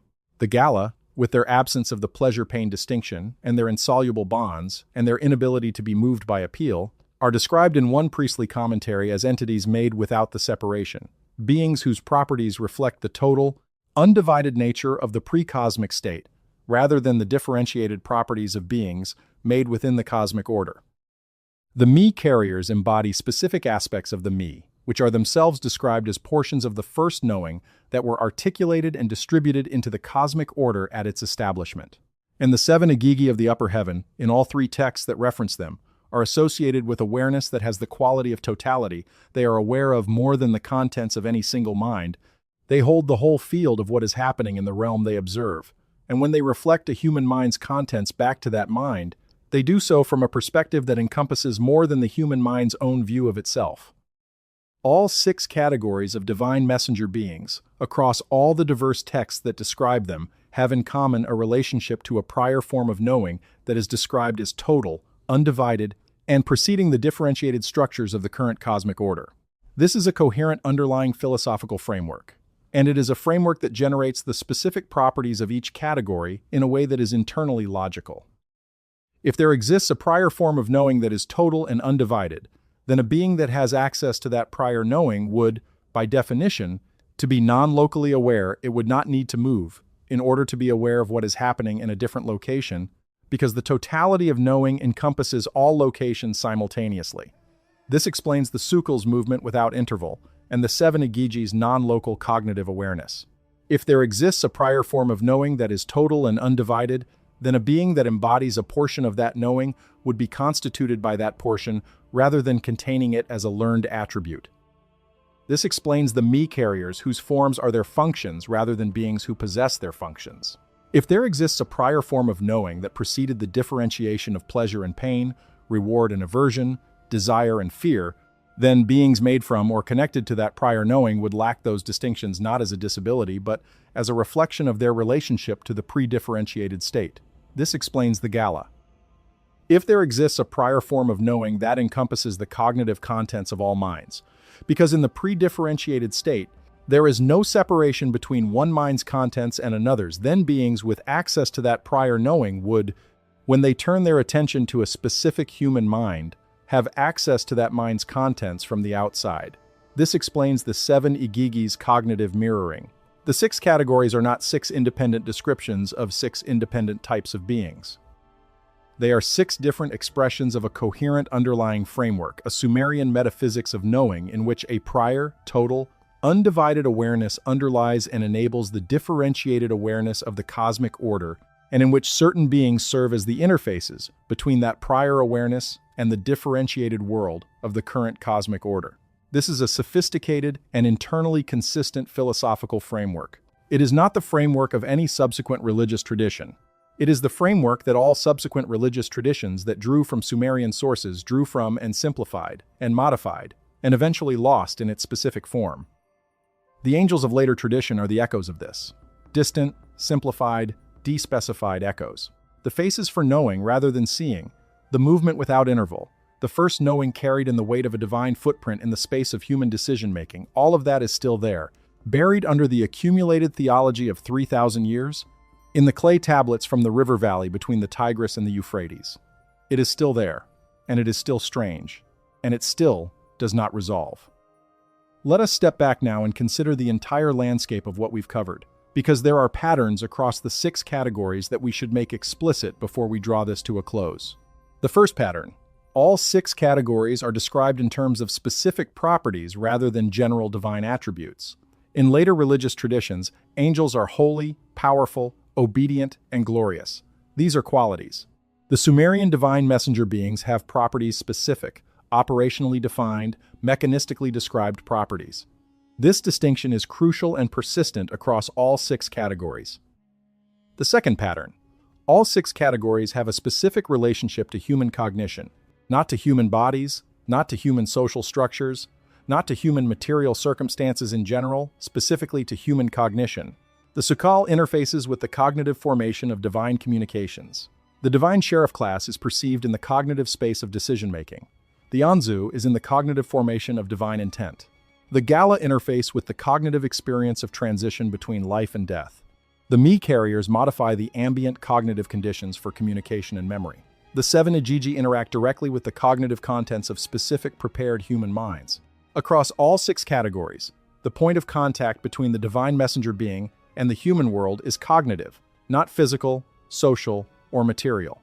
This is a consistent framework, and it is a framework that has no clear analog in subsequent religious traditions.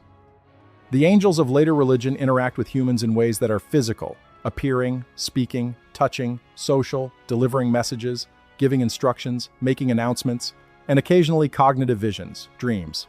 But the consistent, exclusive, specifically cognitive mode of interaction that characterizes all 6 Sumerian categories does not appear in any subsequent tradition in this form. The third pattern. All 6 categories are described with a precision about what they cannot do that is as specific as the precision about what they can do. The Sukal cannot carry the message after the message has been finalized. It must be present in the formation. The divine sheriff class cannot be perceived by ordinary human senses, only by the trained awareness of priests in specific cognitive states. The Gala cannot respond to emotional appeal. The specific list of what they do not register is lengthy and specific. The 7 Igigi cannot be directly perceived without consequences. The text is careful to specify what happens when the attempt is made. Knowing what a being can't do is important if you have encountered it and tested its limits. It is less important if you are inventing it for theological purposes. The detailed knowledge of limitations in all 6 categories suggests a tradition that was working from something more concrete than pure theological imagination. The fourth pattern. All 6 categories have a specific relationship to time that is different from the temporal experience of biological entities, including humans. The Sukal arrives before it is sent. The divine sheriff class beings leave traces that represent the past moment of their action in the present moment of the investigation. The Anzu is present in the formation of a communication before the communication is complete. The Gala process with the knowing of what has already been without having experienced the process of learning that knowledge. The 7 Igigi hold the king's future decisions as already decided before the king has processed the decisions himself. All 6 categories exist in a temporal relationship to events that is non-sequential in some way, either prior to the event or in 2 temporal states simultaneously. or in possession of future states, before those states have been experienced by the entities involved in them. This consistent, non-sequential temporal relationship to events across all 6 categories is either a theological statement about the non-temporal nature of divine being, which would be consistent with later theological accounts of divine eternity, or a description of entities that have access to more information about the state of a situation than the situation's participants do in their sequential experience of it. Both are real possibilities, and both generate the same descriptions. The 5th pattern: all 6 categories are diminished versions of what the prior knowing represents. None of them is total awareness. All of them carry partial aspects of the undivided knowing of the pre-cosmic state. The Sukal carries the knowing of the word in formation. The divine sheriff class carries the knowing of what has occurred and its cognitive residue. The Anzu carried the knowing of the tablet's contents until it stole the tablet and was subsequently defeated. The Gala carry the knowing of the already decided transition. The Me carriers carry specific portions of the organized Me knowing. The 7 Igigi carry total awareness of a specific field, the realm below them, but not of the entire cosmic situation. They are all partial. And the texts consistently describe the problems that arise from the partiality the Anzu's theft, reflecting the danger of a partial carrier of total knowing becoming separated from the hierarchy that maintains the coordination of partial knowings. The king's suffering, reflecting the danger of receiving too much of the Igiji's partial total knowing for a human system to integrate. The Gala's impassivity, reflecting the danger of a partial knowing that has no corrective mechanism for the cases where the fixed knowing should not be applied. A hierarchical system of partial knowings, all derived from a prior total knowing, each carrying the risks of partiality. This is a coherent and sophisticated metaphysical framework, and it is the framework that all 6 categories of Sumerian divine messenger beings inhabit. Now we need to address something that has been lurking throughout this entire examination, the question of why any of this matters. If the 6 categories of Sumerian divine messenger beings are sophisticated theological and philosophical constructs, they matter as intellectual history, as evidence of what one of the first civilizations thought about the nature of divine beings and their relationship to human cognition. That is interesting and important in its own right. If the 6 categories are records of encounters with real entities, whether those entities are understood as genuinely supernatural in some non-physical sense, or as physical beings from elsewhere in the universe with capabilities that the Sumerians described using the vocabulary available to them, then they matter in a different and more urgent way. They are information about what has been here and what has interacted with human minds in specific, describable ways. The ancient astronaut framework insists on the second reading. The conventional scholarly framework resists it. And the honest position, based on the available evidence, is that we cannot definitively establish which reading is correct. But there is a third way that this material matters, independent of the 2 readings above, and it is a way that connects to the most alive and urgent questions in contemporary cognitive science and philosophy of mind. The Sumerian descriptions of divine messenger beings consistently describe the point of contact between those beings and the human world as the space of human cognition, decision-making, memory, communication, self-reflection, the interface between what is in a human mind and what can be externalized, accessed, or reflected back. This is precisely the territory that contemporary cognitive science and philosophy of mind most struggle with. The hard problem of consciousness, the question of why physical processes in a brain give rise to subjective experience, is the most difficult, unsolved problem in all of contemporary science. The question of how self-reflective awareness works, how a mind can be the subject and the object of its own awareness simultaneously without collapsing, is connected to Gödel's incompleteness theorems and to the recursive self-reference problems that arise in any sufficiently powerful formal system. The Sumerian texts describe, in the context of divine messenger beings, phenomena that are precisely the ones that contemporary cognitive science cannot explain. Beings that can access the contents of minds from outside those minds, that can reflect those contents back in ways that enable forms of self-knowledge not otherwise available, that can modify the ambient conditions for cognitive functions like memory and communication, and that, when encountered directly by a human mind, destabilize the very self-reflective apparatus that makes human consciousness what it is. Whether these descriptions are theological constructs, records of encounters with real entities, or sophisticated philosophical speculations about the nature of mind and its relationship to a larger cognitive field, they are engaging with exactly the right problems. The problems that remain unsolved 4,000 years later. And the Sumerians answer that there exist beings whose awareness encompasses more than any individual human mind, whose relationship to the totality of knowing makes them natural interfaces between total awareness and the partial awareness of individual cognitive systems, and whose interaction with human minds operates specifically in the cognitive spaces that are most resistant to individual self-knowledge is, if not correct, at least in the right territory. It is addressing the right question. What is the relationship between an individual human mind and the larger field of awareness in which that mind operates? What would it mean for there to be beings that exist at a different level of that field, with access to more of it, capable of serving as mirrors or interfaces for individual minds that cannot achieve the same perspective on themselves from the inside? These are questions that the Sumerian tradition was asking with the conceptual resources of 2000 BCE. They are questions we are still asking with the conceptual resources of the 21st century. And the Sumerian answers, for all their strangeness, are not obviously wrong. There is a final thing that needs to be said about the sixth category, the 7 Igigi of the upper heaven, and about the most disturbing description in all of the Sumerian divine messenger literature. We describe the king who tried to perceive them directly. We describe the destabilization of his self-reflective apparatus. We describe the Igigi finding something unexpected in his mind in that moment, self-reflective awareness, arising independently in the king, outside the Igigi's expectation. But there is a phrase in the third text that we have not yet addressed. It comes just before the description of the Igigi finding something unexpected, and it is the most disturbing phrase in the entire body of Sumerian divine messenger literature. The text says, "In the moment when the king turned his awareness upward toward the Igigi, the one who was being seen became the one who was seeing.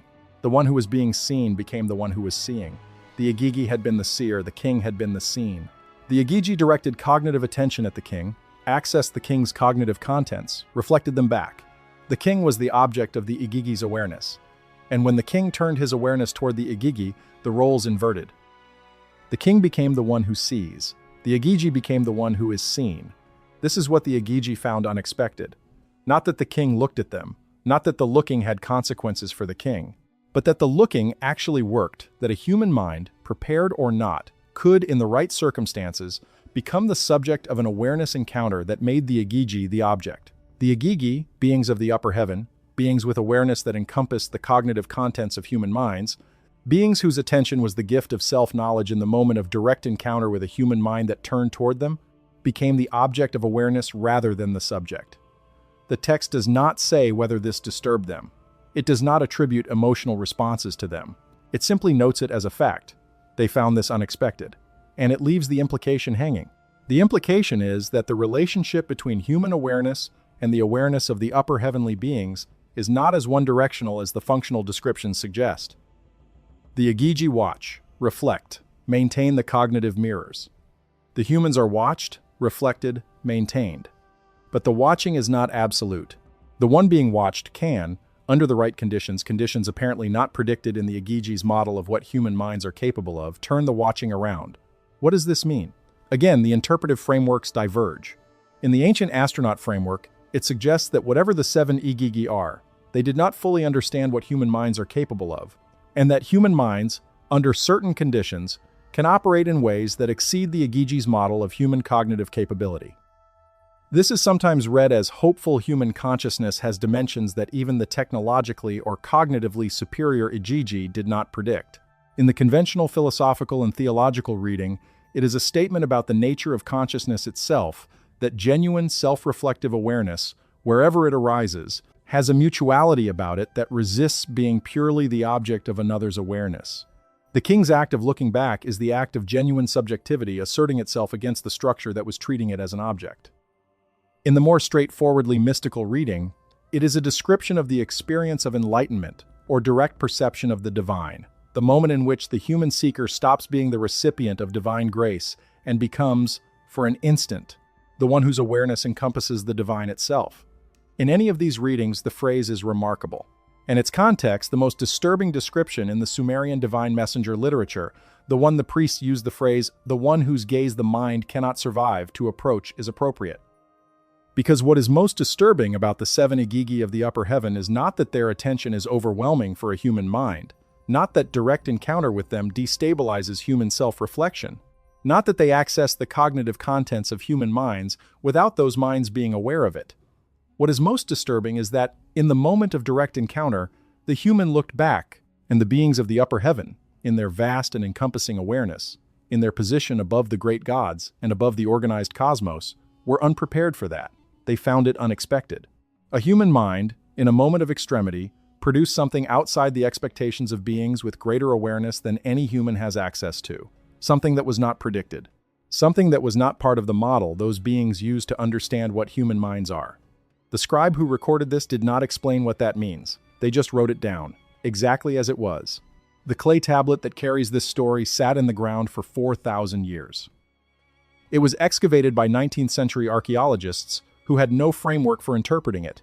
It was translated by 20th century scholars who found it philosophically interesting and left it in the category of unusual ancient texts requiring further study. It is still in that category. The further study is still ongoing. The translation debates continue, the interpretation debates continue.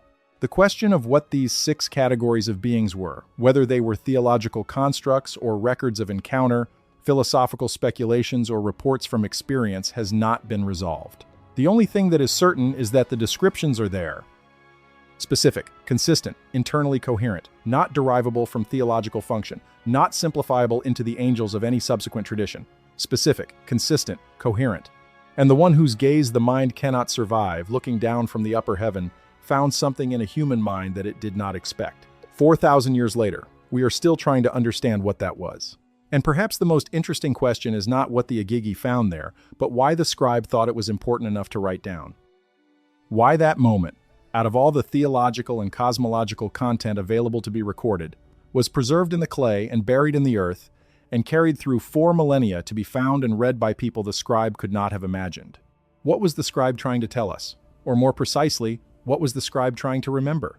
In a tradition that believed the me of memory was maintained by beings who carried it as a function, beings who could withdraw and leave human memory disconnected from understanding, what kind of memory was this text designed to preserve? A memory of being watched by something greater, a memory of turning to look back. A memory of the moment when the being with the greater awareness found something in the smaller mind that it did not expect. And the note, recorded without interpretation, without conclusion, without resolution, that this had happened. It happened.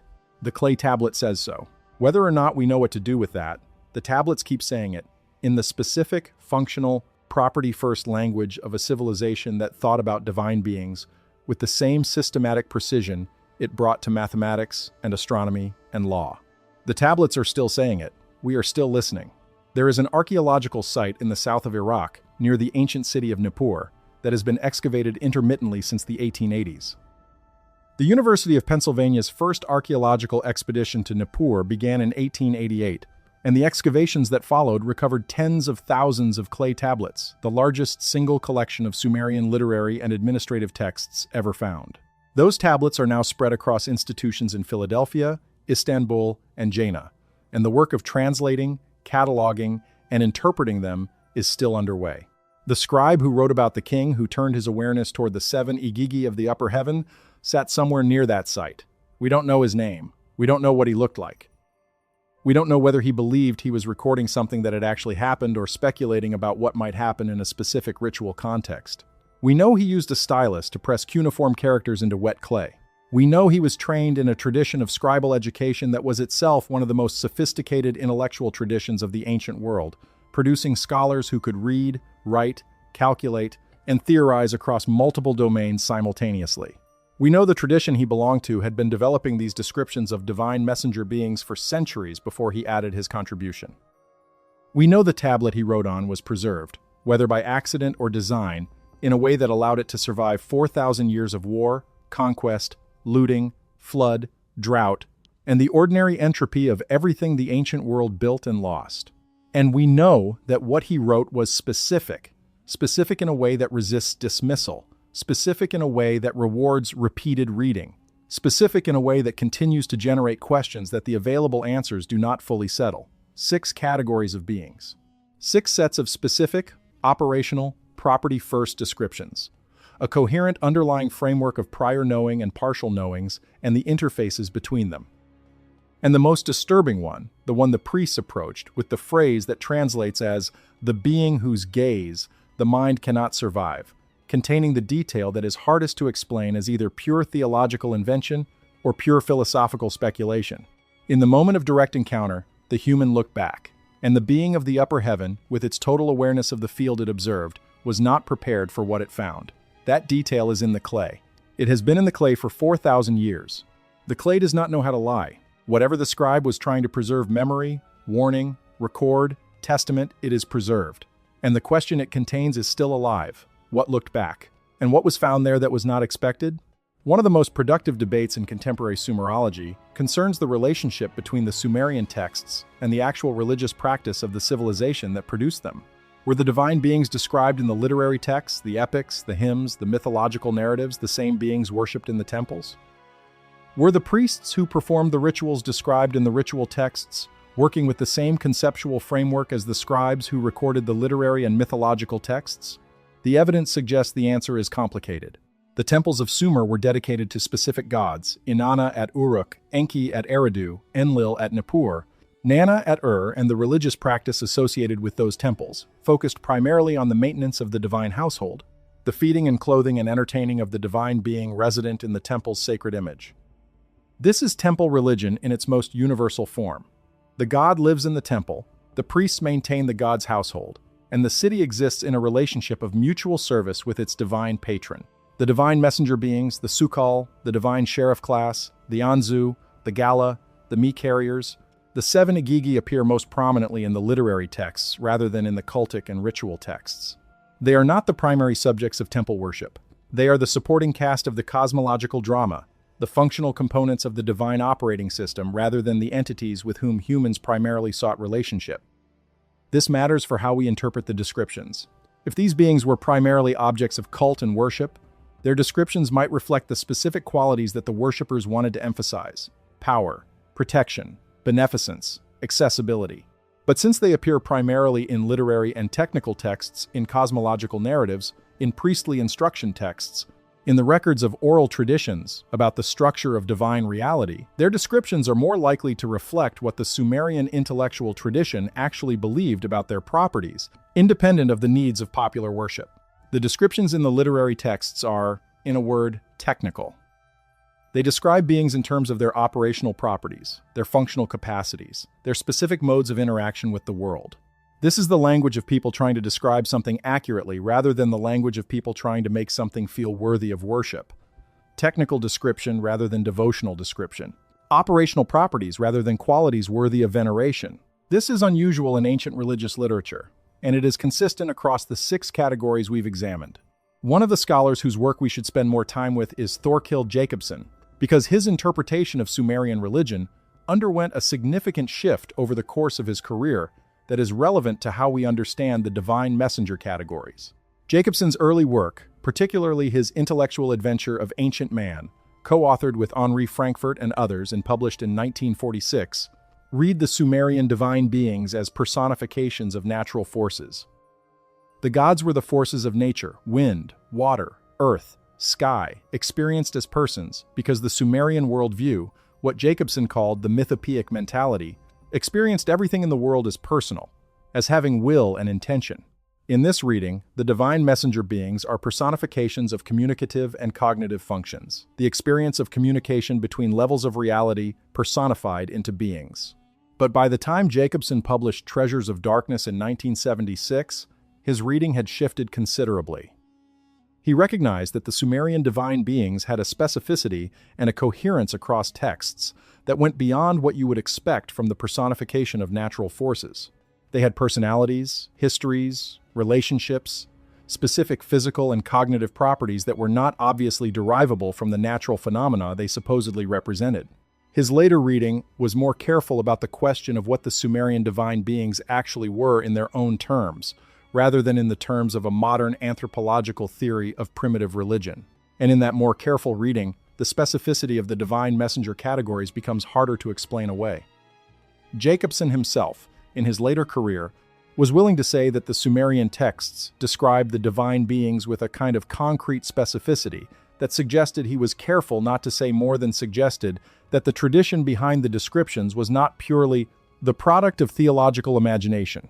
What he did not say, and what the scholarly tradition has generally not said, is what that tradition might have been working from. That question remains open. The scholarly tradition, appropriately, does not make claims it cannot support with evidence. And the evidence, while it strongly suggests that the Sumerian divine messenger descriptions have a source that is more concrete than pure theological construction, does not identify what that source was.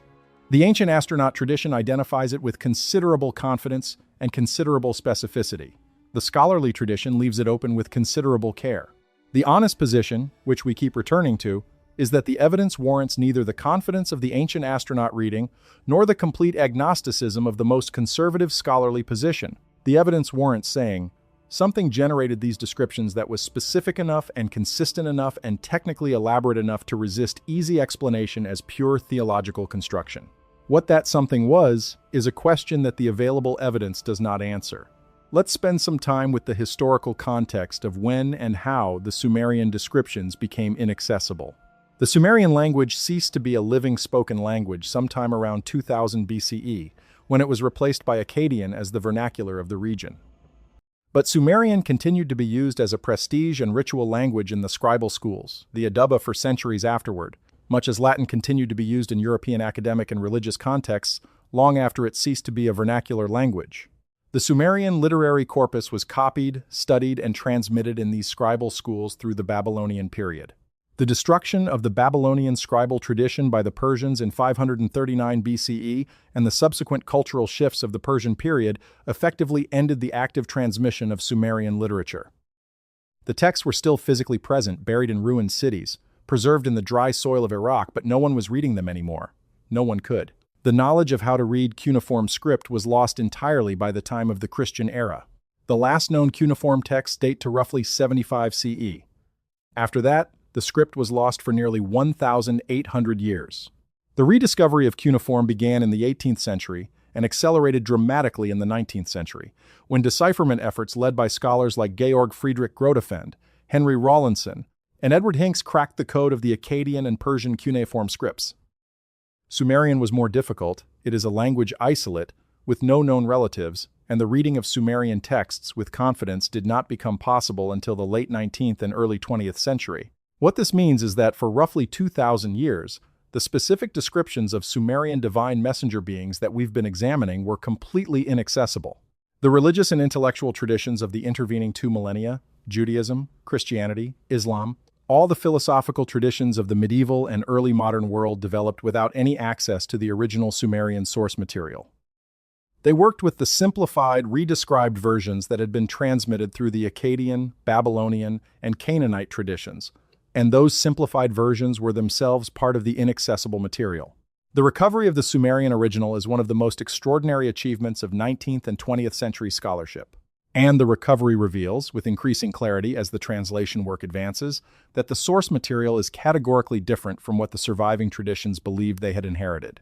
The winged humanoid angel of Jewish, Christian, and Islamic tradition has almost no features in common with the 6 categories of Sumerian divine messenger beings. The simplification was so complete that the original is essentially unrecognizable in the derivative. This should give us pause. Not just about what was lost, but about what the loss means for how we understand the development of religious thought in the ancient world. The standard narrative is one of progressive development. Early, primitive religious ideas about divine beings gradually evolved into more sophisticated monotheistic theologies with more spiritually refined concepts of divine messengers. In this narrative, the Sumerian polytheistic divine beings are a primitive precursor to the more evolved monotheistic angel. The evidence from the texts inverts this narrative.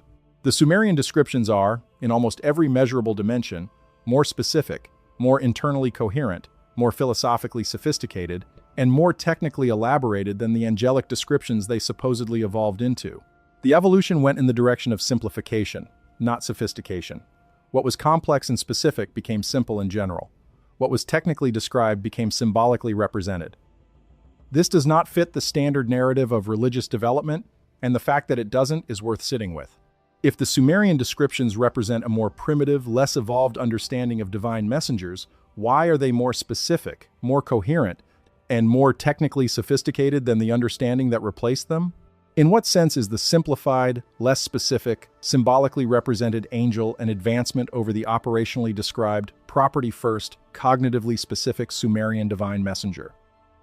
The conventional answer is that the sophistication of Sumerian description reflects the sophistication of Sumerian scribal culture, not the sophistication of their understanding of divine beings. The Sumerians were highly literate and systematic thinkers, and that literacy and systematic thinking shows in their texts. But what they were being systematic about was not any more accurate an account of divine reality than what came later. This is a defensible position. It is the position most scholars hold, implicitly or explicitly.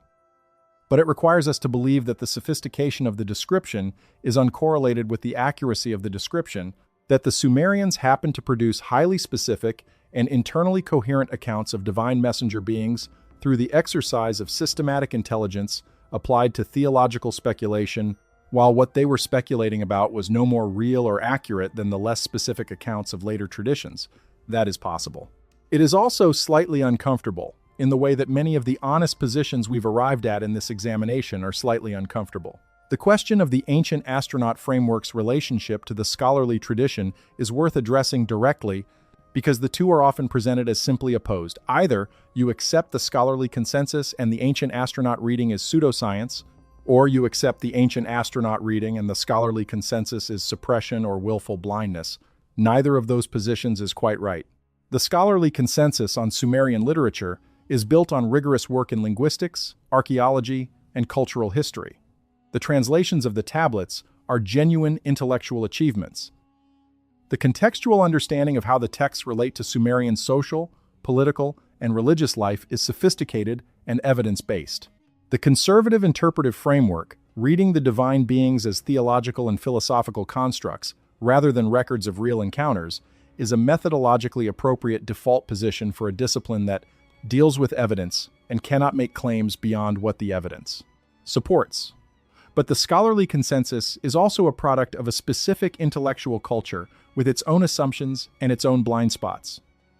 The assumption that the most appropriate interpretive framework for ancient religious texts is always a religious or mythological one, rather than a historical or empirical one, is itself an assumption, not a conclusion.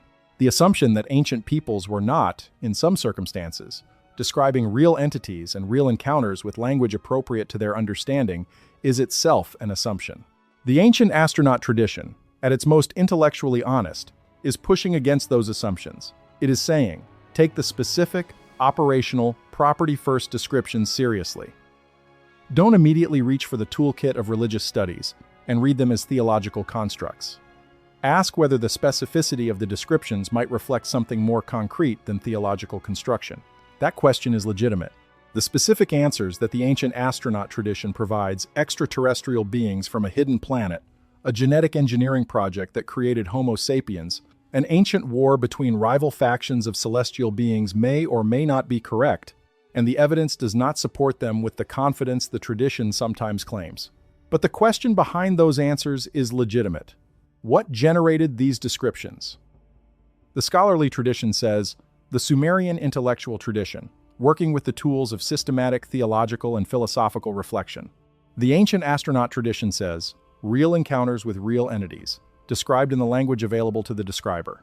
The honest position is, both of these are possible, and the evidence does not definitively resolve which is correct. What the evidence does support is that the descriptions are extraordinary, that they are specific in ways that resist purely symbolic interpretation, that they are consistent across texts, and across time in ways that suggest a deep source tradition, and that they describe a coherent underlying metaphysical framework, the framework of prior knowing and partial knowings and their interfaces, that is philosophically sophisticated in ways that remain relevant. The descriptions deserve to be read as carefully and as seriously as we read any other record of what human beings have observed or thought or encountered. They are, at minimum, the record of what the first literate civilization believed about the beings that existed at the interface between the total field of knowing and the individual knowing of human minds. And at maximum, if the ancient astronaut tradition is right, or if some other framework we haven't yet developed is right, they are something more than that. We are nearly at the end of what can be said with the available evidence, but there are a few threads we should draw together before we close. The first thread is the question of the me and its relationship to the 6 categories of divine messenger beings. We've described the me as the organizing formulas and functions that constitute civilization and cosmic order, the divine principles that make kingship, priesthood, scribal art, music, memory, and communication possible. The me carriers embody specific me, but the connection between the me and all 6 categories of divine messenger beings is deeper than the specific me carrier category. All 6 categories of divine messenger beings are described in various texts as beings that participate in the maintenance and distribution of the me. The Sukala is described as carrying the me of divine decision to the human world. The divine sheriff class carries the me of divine law and its enforcement. The Anzu, in its role before the theft, there was described as participating in the formulation of me distributions. It was present when the great gods decided how the me were to be arranged and which beings would carry which functions. The Gala carry the me of the transition, the organized function of moving a soul from the living state to the dead state. The me carriers obviously carry specific me, and the 7 Igigi of the upper heaven are described in one text as the guardians of the great me, from which the small me were drawn, keepers of the prior knowing, from which the specific organizing functions of civilization were differentiated. All 6 categories are embedded in the me system. They are not simply divine messenger beings in the sense of entities that carry information. They are nodes in the system through which the organizing principles of reality are maintained, distributed, and made available in the human world.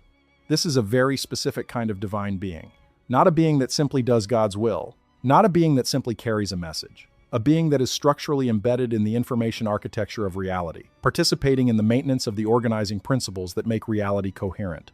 What would it mean for there to exist beings that are structurally embedded in the information architecture of reality? In a contemporary scientific framework, you might describe this as something like information that is encoded at a level of reality deeper than the physical structures we normally deal with, something like the mathematical structures that underlie physical law, personified into agents that maintain those structures. In the Sumerian framework, it is described as beings. Beings with specific properties, specific functions, specific modes of interaction with human minds, and specific relationships to the total knowing from which the organized knowing of the current cosmic order was differentiated. Either description is strange. The strangeness of the Sumerian description does not disappear when you translate it into contemporary scientific language. It simply relocates. What exists at the level of the organizing information of reality? And if something exists there, does it have the properties the Sumerian texts attribute to the 6 categories of divine messenger beings? These are not questions we can answer with current evidence. They may not be questions we can answer with any evidence we know how to gather, but they are the questions that the Sumerian material, taken seriously, generates. And the fact that they are still alive, that they are questions that contemporary cognitive science and physics and philosophy are circling around from different directions without quite reaching the same place, suggests that the Sumerians were addressing something real. Not necessarily correctly, not necessarily with access to the truth of what they were describing, but with their characteristic precision and their characteristic systematic intelligence, they were pointing in a direction. The direction is, there is something at the level of the organizing principles of knowing, of cognition, of mind, that is not reducible to the individual minds we know. Something that the individual minds participate in, that maintains the conditions for individual knowing, that interfaces between the total field of awareness and the partial field of each particular mind. And the specific operational property-first descriptions of the 6 categories of Sumerian divine messenger beings are the most detailed, most systematic, most internally coherent attempt in ancient literature to describe what those interface beings are like, how they work, what they can and cannot do, and what happens when human minds encounter them directly. That is a legacy worth taking seriously. Whatever its ultimate significance, whatever the ultimate nature of what the Sumerians were describing, the tradition that produced these descriptions was doing something extraordinary. Something that the long subsequent history of religious and philosophical and scientific thought has not rendered obsolete. The clay is still speaking. We are still in the position of learning how to listen. There is a detail about the institution that preserved the Sumerian divine messenger descriptions that deserves mention before we conclude, because it illuminates something important about how and why these descriptions survived. The Aduba, the Sumerian scribal school, was not simply a place where writing was taught. It was the primary intellectual institution of Sumerian civilization, the place where scribes were trained not only in the mechanics of writing, but in the full corpus of Sumerian literary, mathematical, legal, astronomical, and theological knowledge. The curriculum of the Aduba is known to us in considerable detail, because so many practice tablets have survived tablets on which students copied standard texts as part of their training. Among the texts that students were required to copy in the advanced stages of their training were the mythological and cosmological texts, including the texts that contain the descriptions of the divine messenger beings we've been examining. These texts were not peripheral to the curriculum, they were central to it. The descent of Inanna, the Anzu myth, the instructions of Shuruppak, the temple hymns with their descriptions of divine properties, these were the texts that the fully trained Sumerian scribe knew by heart, having copied them repeatedly in the course of a decade or more of education. This means that the descriptions of the 6 categories of divine messenger beings were not esoteric knowledge, known only to a small number of initiates. They were the standard intellectual furniture of the literate Sumerian world. Every trained scribe knew them. Every administrator, every priest, every judge, every astronomer who had passed through the Adaba curriculum had copied these descriptions and internalized their content. The knowledge was broadly shared. And the fact that it was broadly shared, that it was part of the common intellectual heritage of the literate class, rather than a jealously guarded priestly secret, suggests something about how the Sumerian tradition regarded this knowledge. It was not dangerous, not threatening, not reserved for those who could be trusted with it. It was standard. It was the background knowledge that a fully educated person was expected to have. The descriptions were normal. They were what educated people knew about the structure of the divine world and the beings that populated it. They were not the product of a mystical elite with private access to hidden truths. They were the shared understanding of a civilization. What does it mean that this shared understanding, the common intellectual background of the Sumerian literate world, described divine messenger beings in the specific, operational, property-first way that we've been examining? It means this was not speculation at the margins of the tradition. It was the tradition. And the tradition produced and maintained descriptions of divine beings with properties that are 4,000 years later, still generating questions that we do not know how to answer. The tradition was confident in its descriptions. The Adaba copied them because they were correct. Not metaphorically correct, not theologically convenient, not politically useful correct in the sense that this is what these beings are like, and a properly educated person should know it. 4,000 years later, we are still trying to figure out what they were describing. The world before Sumer, the world before the emergence of writing, systematic mathematics, monumental architecture, long-distance trade, legal codes, and administrative bureaucracy was not a simple world. The human beings who inhabited it were biologically identical to us, with the same cognitive capacities, the same emotional range, the same potential for complex thought and complex social organization. But they did not, in the archaeological record, demonstrate the systematic cognitive achievements that appear so suddenly and so completely in the Sumerian river valley, around 3,500 BCE. The sophistication is there before Sumer in the cave art of Lascaux, in the astronomical alignments of megalithic monuments, in the social complexity required to organize the construction of those monuments, but it is not the same kind of sophistication. It is intuitive, visual, ceremonial, deeply embedded in the rhythms of the natural world. What Sumer produces is something different, a systematic, abstract, scalable, cognitive infrastructure. Writing that can record any content, not just quantities and names. Mathematics that can model any quantity, not just the practical arithmetic of trade and agriculture. Astronomy that can predict any celestial event, not just the agricultural calendar. Law that can adjudicate any dispute, not just the customary resolutions of small community life. This is a cognitive leap. And the Sumerians said they were taught. By whom? By the Anunnaki. By beings who came from elsewhere and established the framework of civilization in the river valley. The scholarly tradition reads this as a mythological account of cultural development, human beings personifying the experience of acquiring complex knowledge by imagining that knowledge as a gift from divine beings. This is a standard feature of how ancient cultures explain the origins of important innovations, and it doesn't require the existence of the divine beings who supposedly did the teaching. The ancient astronaut tradition reads this as a literal historical account beings who actually came from elsewhere, and actually initiated the project of human civilization. The honest position is that both readings are consistent with the evidence, and the evidence does not adjudicate between them. What is not consistent with a simple version of either reading is the specific character of what the Sumerians claim to have been taught. It is not just practical skills, writing, mathematics, agriculture, architecture. It is also the specific operational property-first descriptions of the divine messenger beings themselves. The Sumerians claim that part of what they were given, in the gift of civilization, was knowledge of the structure of the divine hierarchy and the specific properties of the beings that populated that hierarchy. If the mythological reading is correct, Then the Sumerians invented those descriptions as part of their theological and philosophical reflection on the nature of divine reality, and they produced something extraordinarily specific and coherent in the process. If the ancient astronaut reading is correct, then the Sumerians received those descriptions from the beings they were describing, which would mean the divine messenger beings provided an account of their own properties, their own functions, their own relationship to the organizing information of reality. That second possibility is worth pausing on. If real beings with real properties provided the Sumerians with the knowledge that became the Sumerian divine messenger descriptions, then those descriptions are potentially self-descriptions. The 6 categories of beings described in the Sumerian texts might, in the ancient astronaut reading, be beings describing themselves to a civilization they were engaged in educating. And in a self-description, you would expect exactly the kind of specificity and operational precision that the Sumerian texts contain. You would not describe yourself in terms of theological qualities, holiness, power, glory. You would describe yourself in terms of what you do and how you do it, your functional properties, your capabilities and limitations, your specific modes of interaction with the world and with the minds you interact with. You would describe your face as being for knowing rather than seeing, if that were literally true about your perceptual apparatus. You would describe your movement as happening without the interval of movement, if that were literally true about how you travel.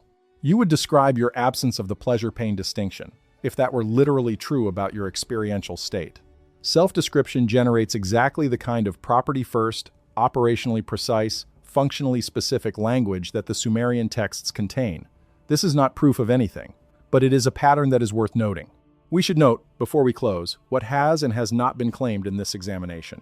What has been claimed? The Sumerian texts describe 6 categories of divine messenger beings with specific, operational, property-first descriptions that are internally coherent, consistent across texts and time, not derivable from the theological functions those beings serve, and not preserved in any subsequent religious tradition that drew from Sumerian sources. What has been claimed? Those descriptions are collectively embedded in a coherent underlying metaphysical framework, the framework of prior knowing and partial knowings, and the interface beings that mediate between them that is philosophically sophisticated in ways that remain relevant. What has been claimed? The question of what generated those descriptions. Theological construction, philosophical speculation, records of encounter, self-description by the entities described, or some combination cannot be definitively answered by the available evidence. What has not been claimed? That the ancient astronaut reading is correct. What has not been claimed? That extraterrestrial beings were physically present in ancient Sumer. What has not been claimed? That the Sumerian divine beings were real beings in any specific ontological sense. What has not been claimed? That the descriptions are accurate accounts of what those beings actually are. What the examination has established is that the descriptions exist, are extraordinary, and deserve to be taken seriously, read carefully, engaged with philosophically, investigated historically, and held in genuine suspension, rather than quickly resolved into a convenient framework. The clay tablets from the Nippur collection, from the Ur-3 period, from the early dynastic sites of southern Iraq, they contain descriptions of 6 categories of beings that are unlike any description of divine beings in any subsequent tradition. Those descriptions are still there, still specific, still internally coherent, still resistant to easy resolution. The scribes who pressed them into wet clay with reed styluses knew something about something. What they knew, what it means, whether it reflects real encounters or real philosophy or real imagination or all 3, the tablets do not tell us. The tablets give us the descriptions. The rest is ours to work out. And 4,000 years into that work, we are not finished. We are, if anything, only beginning to understand what questions the descriptions are asking. There is a moment that happens when you read the Sumerian texts in translation, when you sit with the specific phrases, the property-first descriptions, the careful enumeration of what each category of being can and cannot do when the standard frameworks fall away, and you are simply left with the words. The face that is for knowing, not for seeing. The movement that happens without the interval of movement. The footprint left in the space of deciding. The bond that cannot be loosened, that is not a physical object. The form that is the function itself. The gaze that the mind cannot survive. These are specific descriptions. They were written down by someone who believed them to be correct. They were preserved by a tradition that believed them to be important. They were copied by student scribes who internalized them as part of the essential knowledge of the literate world. And then they were lost, for 2,000 years, in the dry soil of what is now Iraq. And then they were found. And we are still, very slowly, learning what to do with them. The tradition that produced them believed it knew what it was describing. It described with the confidence of knowledge rather than the tentativeness of speculation. The specific phrases, property first, operationally precise, functionally described, are the language of someone who believes they know what they're talking about, not the language of someone who is reaching for an analogy. The tradition knew what it was describing. We don't know yet whether what the tradition described was real, but we know the tradition was serious, and we know the descriptions are extraordinary. And we know that the one whose gaze the mind cannot survive looked at a human king who was already straining under the weight of too much knowing, and the king turned and looked back, and found in that moment some capacity for awareness that the being of the upper heaven had not predicted. The watcher was watched, and something was found there that was not expected. That is where the clay leaves us, with an open moment, with a moment of genuine, unresolved encounter between two kinds of awareness, in which the smaller one surprised the larger one. The tablets do not tell us what happened next. Maybe the tradition knew, and the record was lost. Maybe the tradition didn't know either. Maybe this was the edge of what could be known, and the scribes recorded the edge faithfully because that is what serious intellectual traditions do.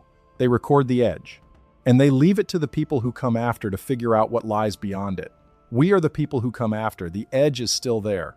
And beyond it, whatever the 70 gigi of the upper heaven found in the mind of the king who turned to look at them is still, after 4,000 years, unexplained. To understand the full weight of what the Sumerian texts represent, we need to look more carefully at the intellectual tradition that produced them, not just the content of the texts, but the context in which they were produced, and what that context implies about the reliability and the seriousness of the descriptions.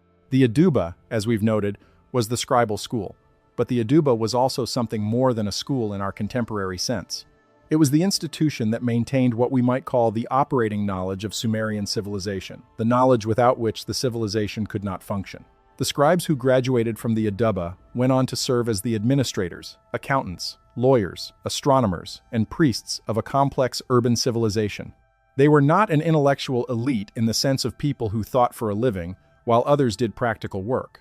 They were the people who made the practical work possible at scale, who maintained the records of land ownership and agricultural yield, who tracked the movements of the stars for calendrical purposes, who managed the temple economies that distributed food and labor across the cities.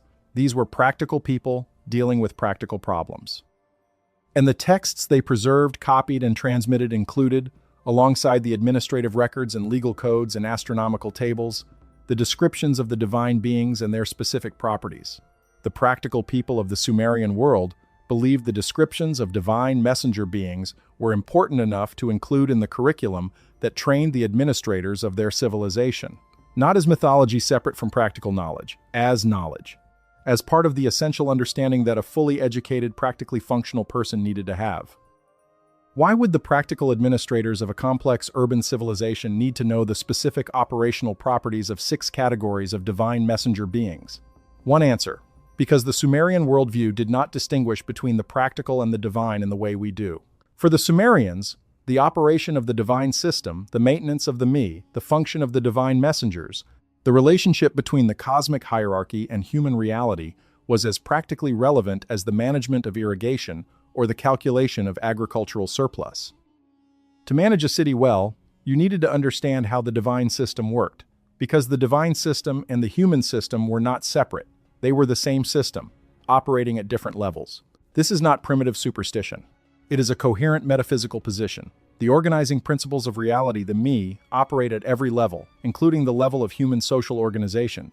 And the beings that maintain and distribute those organizing principles, the divine messengers, are as relevant to the practical management of a city as the physical infrastructure of irrigation and granary. In this framework, knowing the specific operational properties of the Gala is practically relevant because the Gala operate in the domain of the transition from life to death, and understanding that domain, knowing what the Gala can and cannot do, what they respond to and what they don't, is part of the knowledge that a civilization needs in order to deal with death effectively. Not just emotionally or spiritually, but practically. The rituals around death, the legal and social management of inheritance and succession, the management of communal grief, all of these are informed by the understanding of how the Gala function. Similarly, knowing the specific properties of the divine sheriff class, how they interact with the space of human decision-making, what kind of forensic trace they leave was practically relevant to the administration of divine justice in a civilization where the divine legal system and the human legal system were understood as a single, integrated system. The descriptions were not merely theological. They were operational knowledge with practical applications. And the practical people of the Sumerian world preserved them with the same care they preserved the astronomical tables and the mathematical texts. This is another reason to take the descriptions seriously. They were not preserved because they were beautiful or because they were edifying or because they expressed important spiritual values. They were preserved because the people who used them believed they were accurate descriptions of entities with real operational properties that had real practical implications. Let's look more carefully at the astronomical dimension of the Sumerian tradition, because it connects to the divine messenger descriptions in ways that are important.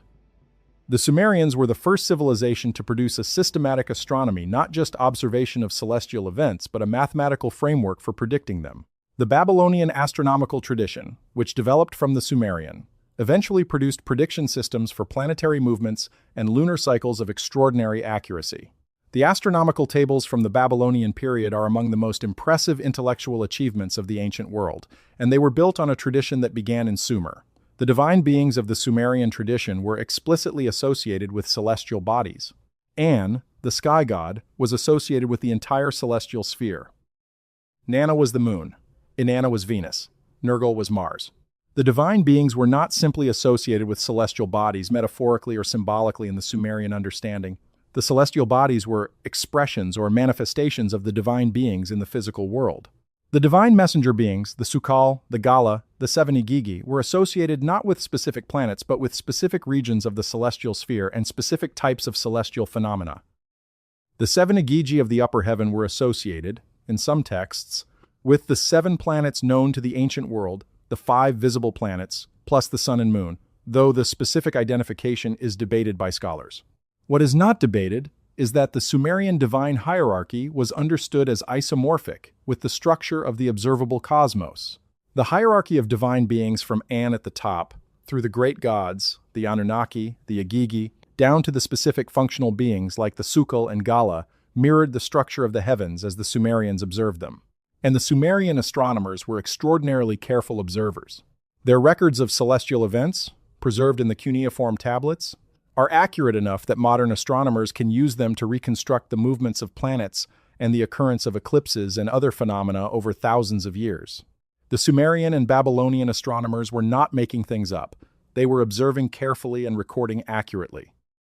If the same culture that produced extraordinary accurate celestial observation also produced the descriptions of divine messenger beings with specific operational properties, what does that parallel tell us? It suggests that the Sumerian tradition applied the same standard to both.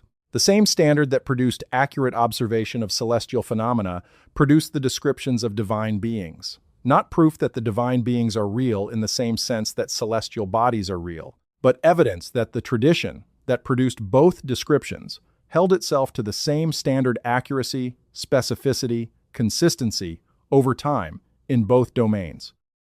The astronomical tradition was observational.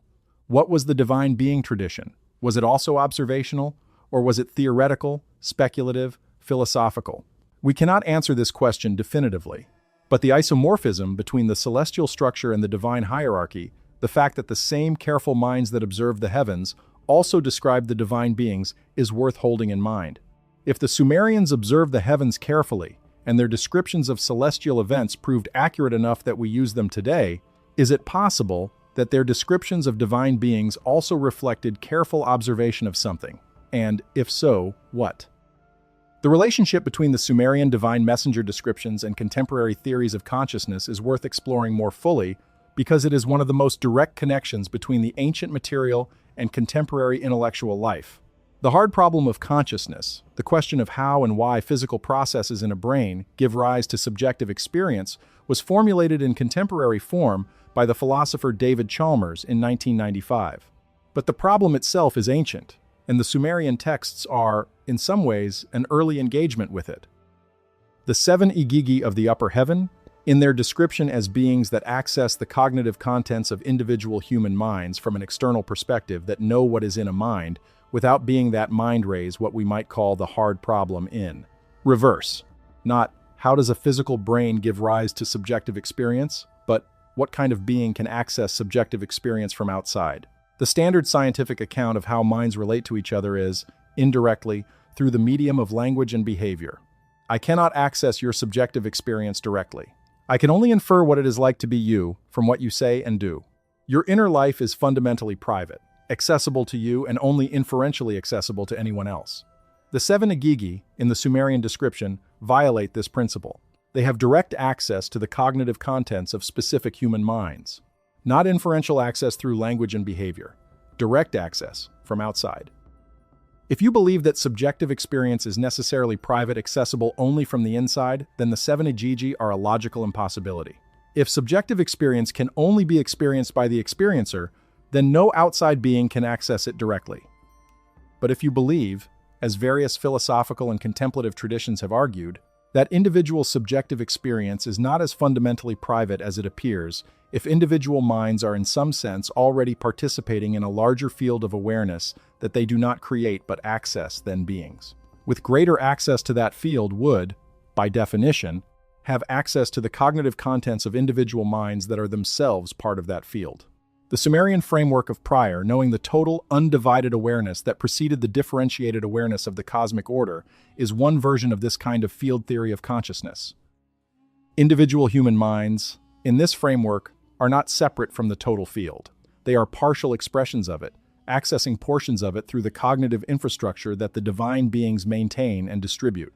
The seven Agigi, with their greater access to the total field, would therefore have access to what individual minds access from their particular vantage points, not because they violate the privacy of individual experience, but because individual experience is not, in this framework, as private as it appears. This is a philosophically sophisticated position. It is not the position of mainstream contemporary philosophy of mind or cognitive science, which tends to regard individual subjective experience as the fundamental unit of mental life, not as a partial expression of a larger field. But it is a position that some contemporary theorists, notably Bernardo Kastrup, with his idealist framework, and various researchers working on global workspace theory and integrated information theory, have developed in ways that resonate with the Sumerian framework. The Sumerian framework of prior knowing is not identical to any contemporary theory of consciousness. But it is not unrelated to the best contemporary thinking on the relationship between individual consciousness and a larger cognitive or awareness field. And the fact that a 4,000-year-old tradition produced descriptions of divine beings whose properties map onto the questions that contemporary cognitive science most struggles with is, at minimum, extraordinary. The linguistic challenges of the Sumerian divine messenger descriptions deserve more careful attention than we have given them, because the translation issues are not simply matters of vocabulary but of conceptual framework.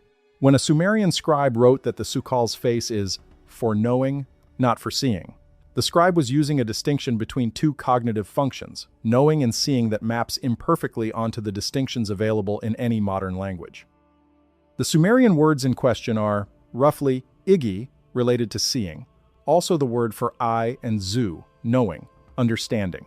But the specific way they are used in the phrase about the Sukal's face is not the ordinary way they appear in other contexts. In ordinary Sumerian usage, igi and zu are not opposites. Seeing and knowing are not contrasted in ordinary contexts. The specific formulation that contrasts them in describing the Sukal's face is therefore doing something unusual with the ordinary vocabulary, using familiar words in an unfamiliar relationship to describe something that the ordinary vocabulary does not have a ready-made term for. This is the signature of a tradition trying to describe something for which its language does not have existing terms. When you need to say that a being's face functions not as a visual sensing organ but as a cognitive interface, and your language has words for eyes and words for knowing, but not a ready-made term for a cognitive interface, you are forced to use existing terms in new relationships to point at the thing you're trying to describe. The Sumerian texts about divine messenger beings consistently show this signature. The descriptions are not using technical jargon that was developed specifically for these beings. They are using ordinary vocabulary in unusual relationships and constructions to point at properties that ordinary vocabulary does not directly name. This is precisely what you would expect from a tradition that is trying to accurately describe something. It has encountered something for which its language has not developed specialized vocabulary, because the thing is not a familiar part of ordinary experience. You would not expect perfectly smooth, jargon-free descriptions. You would expect exactly the kind of strained, carefully constructed, unusual vocabulary use that the Sumerian texts actually contain. Perfectly smooth descriptions would suggest a tradition that has developed its theological vocabulary over a long period of internal elaboration, with terms coined specifically for the entities being described. The strained, constructed quality of the Sumerian descriptions suggests instead a tradition that is reaching for existing vocabulary to describe something it is trying to capture accurately. Jeremy Black's commentary on this linguistic dimension of the Sumerian divine being descriptions is careful and worth noting. He points out that several of the key phrases in the divine messenger descriptions are hapax legomena. They appear only once in the surviving corpus, in the context of these specific descriptions, and nowhere else. This is unusual for a tradition with the broad, textual base of Sumer. Common theological concepts, important divine attributes, standard ritual terminology, these appear repeatedly across many texts. The unique phrases in the divine messenger descriptions appear not to be technical terms, but attempts to describe specific properties using available vocabulary in new configurations. Hapax legomena, in a context of this kind, suggest precision rather than carelessness. The scribe who used a word combination that appears nowhere else in the surviving corpus to describe a specific property of a specific class of divine beings was not reaching for a cliché or a standard theological formula. The scribe was trying to say something specific that didn't have a standard formula, and used available elements in a new way to say it. This is, again, the signature of accurate description of something unusual, not the signature of theological invention.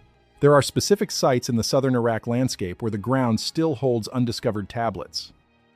The looting of Iraqi archaeological sites that accelerated dramatically during and after the 2003 invasion of Iraq resulted in the removal of enormous quantities of material from sites that had not yet been properly excavated. Material that entered the antiquities market and was scattered across private collections and smuggled into institutions around the world. The exact scale of the loss is not known, but estimates suggest that hundreds of thousands of tablets and fragments were looted from unexcavated sites in the years following 2003. This is a cultural catastrophe. But it is also a sobering reminder that the surviving Sumerian corpus, the tens of thousands of tablets that have been excavated, translated, and studied by scholars, is only a portion of what existed and potentially still exists. The complete picture of what the Sumerians wrote and preserved and transmitted is not available to us. The specific texts we've examined, the ones that contain the most detailed descriptions of the 6 categories of divine messenger beings, are themselves fragments and survivors. The descent of Inanna that preserves the Ninshuber description exists in multiple fragmentary copies from different sites, and scholars have pieced together the most complete version from those fragments. The interpolated section in the instructions of Shuruppak that contains the description of the king who looked at the 7 Agigi exists in a single damaged copy. What else existed? What descriptions of the divine messenger beings appeared in texts that were lost before excavation, or are still buried, or were looted and are now in private hands where they cannot be studied? We don't know. And the honest accounting of what we're working with already extraordinary, already generating questions that our best frameworks don't fully answer, is that we are working with a portion of the tradition, possibly a small portion. The tradition itself was larger. Its full complexity, its full specificity, its full picture of the 6 categories of divine messenger beings, and the underlying framework of prior knowing. We may not have all of it. What we have is enough to establish that the tradition was doing something extraordinary, that it was describing divine beings with operational specificity and internal coherence that has no parallel in any subsequent tradition, that the descriptions are not random or careless but systematic and precise. What we have is enough to justify taking the tradition seriously. And the remainder, whatever was lost in the 2,000 years of inaccessibility and the more recent catastrophe of looting, may still be out there, in the dry soil of southern Iraq, in the storerooms of institutions that received material through the antiquities trade without fully cataloging it, in private collections where it sits undescribed and unstudied. The tradition is larger than what we have. And what we have is already extraordinary. The question of why the Sumerian divine messenger descriptions disappeared from the active religious and intellectual traditions of the subsequent 3,000 years is connected to a broader question about cultural transmission and what gets preserved and what gets lost. The me, the organizing principles of civilization, were supposed to be maintained by the beings that carried them. The me of the scribal arts, the me of wisdom, the me of the understanding of divine hierarchy. If those beings withdrew, or reduced their engagement with the human world, the maintaining functions they performed would degrade. The transmission of the knowledge they maintained would become imperfect. Details would be lost. Specificity would erode. The edge of what was known would blur. In the Sumerian framework itself, The loss of the specific knowledge we've been discussing, the operational descriptions of the divine messenger beings, the framework of prior knowing, the properties of the 6 categories could be explained as exactly what the Sumerian framework predicts would happen if the maintaining functions were withdrawn. This is a strange loop to encounter. The Sumerian texts describe the conditions under which knowledge of the kind the Sumerian texts contain would be lost. And those conditions appear to have been met in the historical period following the active Sumerian tradition. The specific knowledge was lost, in exactly the way the Sumerian framework describes as the consequence of the withdrawal of the maintaining function. Whether or not you find that loop suggestive of anything beyond coincidence depends on your interpretive framework.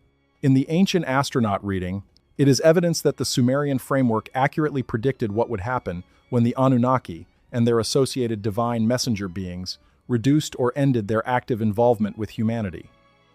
In the conventional scholarly reading, it is a case of a tradition constructing a self-fulfilling explanation for the inevitable loss and simplification of complex knowledge over time. Either reading finds something real in the loop. Either reading has to grapple with the fact that the Sumerian tradition described, apparently accurately, the conditions under which knowledge like itself would be lost, and that loss occurred.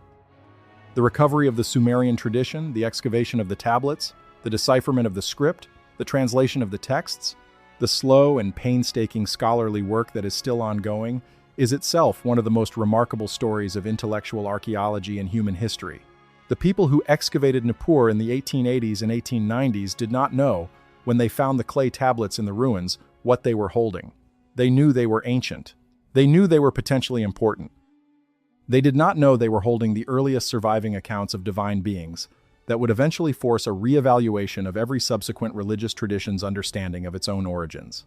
The people who deciphered the texts, who worked out, from comparative linguistics and parallel texts and sheer intellectual effort, what the cuneiform signs meant and how they related to each other, were doing something that had not been done for 2,000 years. They were relearning a language that no living person spoke, from scratch, using only the internal evidence of the texts themselves and whatever comparative material was available. This is an extraordinary intellectual achievement, and the achievement opened a window onto a tradition that was, as the texts progressively revealed themselves, more complex, more sophisticated, and more philosophically interesting than anyone had expected when the first tablets were unearthed. The tablets were not the religious primitiveness that the 19th century expected to find when it reached far enough back into human history. They were, in many respects, more sophisticated than the religious traditions that had grown up in the intervening millennia. More specific, more internally coherent, more technically elaborated. The 19th century expected to find the childhood of religion. It found something else, something that the categories of childhood and maturity do not easily apply to. And the work of understanding what that something else actually is, what the Sumerian tradition was doing, what it was describing, what knowledge it was preserving and transmitting with the specific, operational, property-first language that characterizes the divine messenger descriptions, is still in progress. The tablets are still being translated. New fragments are being identified and published. The scholarly picture of the Sumerian tradition is still evolving, still becoming more complete, still revealing new details and new connections. And the ancient astronaut tradition, whatever its limitations as a scholarly enterprise, has played a role in keeping public attention on this material at a time when the academic work might otherwise have remained confined to specialist journals and conference papers. The popular interest in the Anunnaki and the Sumerian divine beings, however, distorted by the specific claims of the ancient astronaut tradition, has meant that the tablets, or the versions of the tablets made accessible through scholarly translation, have reached audiences far wider than the academic Sumerology community could have reached alone. The public conversation about what the Sumerian texts say and mean and imply is larger than it would have been without the ancient astronaut tradition. And a larger public conversation means more people engaging seriously with the texts, more people asking good questions, more people contributing to the collective effort to understand what the tradition was doing. That is, in an odd way, valuable. Even if the specific answers the ancient astronaut tradition provides are wrong, the questions it raises are the right ones. And the right questions, asked widely and persistently, tend eventually to generate better answers than the wrong questions asked carefully. We should not leave this examination without spending some time with the specific scholarly debates that are most relevant to the questions we've raised, because those debates illuminate what the scholarly community itself finds genuinely uncertain about the Sumerian material. The translation of the key phrase about the gala's experiential properties, the phrase about the pleasure-pain distinction, is one such area of debate. The phrase in the Sumerian original uses a grammatical construction that implies a negation of a paired relationship rather than the negation of two separate properties. It is not do not know pleasure and do not know pain, but something closer to do not know the pleasure-pain distinction. This is subtle but philosophically significant. The absence of the distinction rather than the absence of each element separately.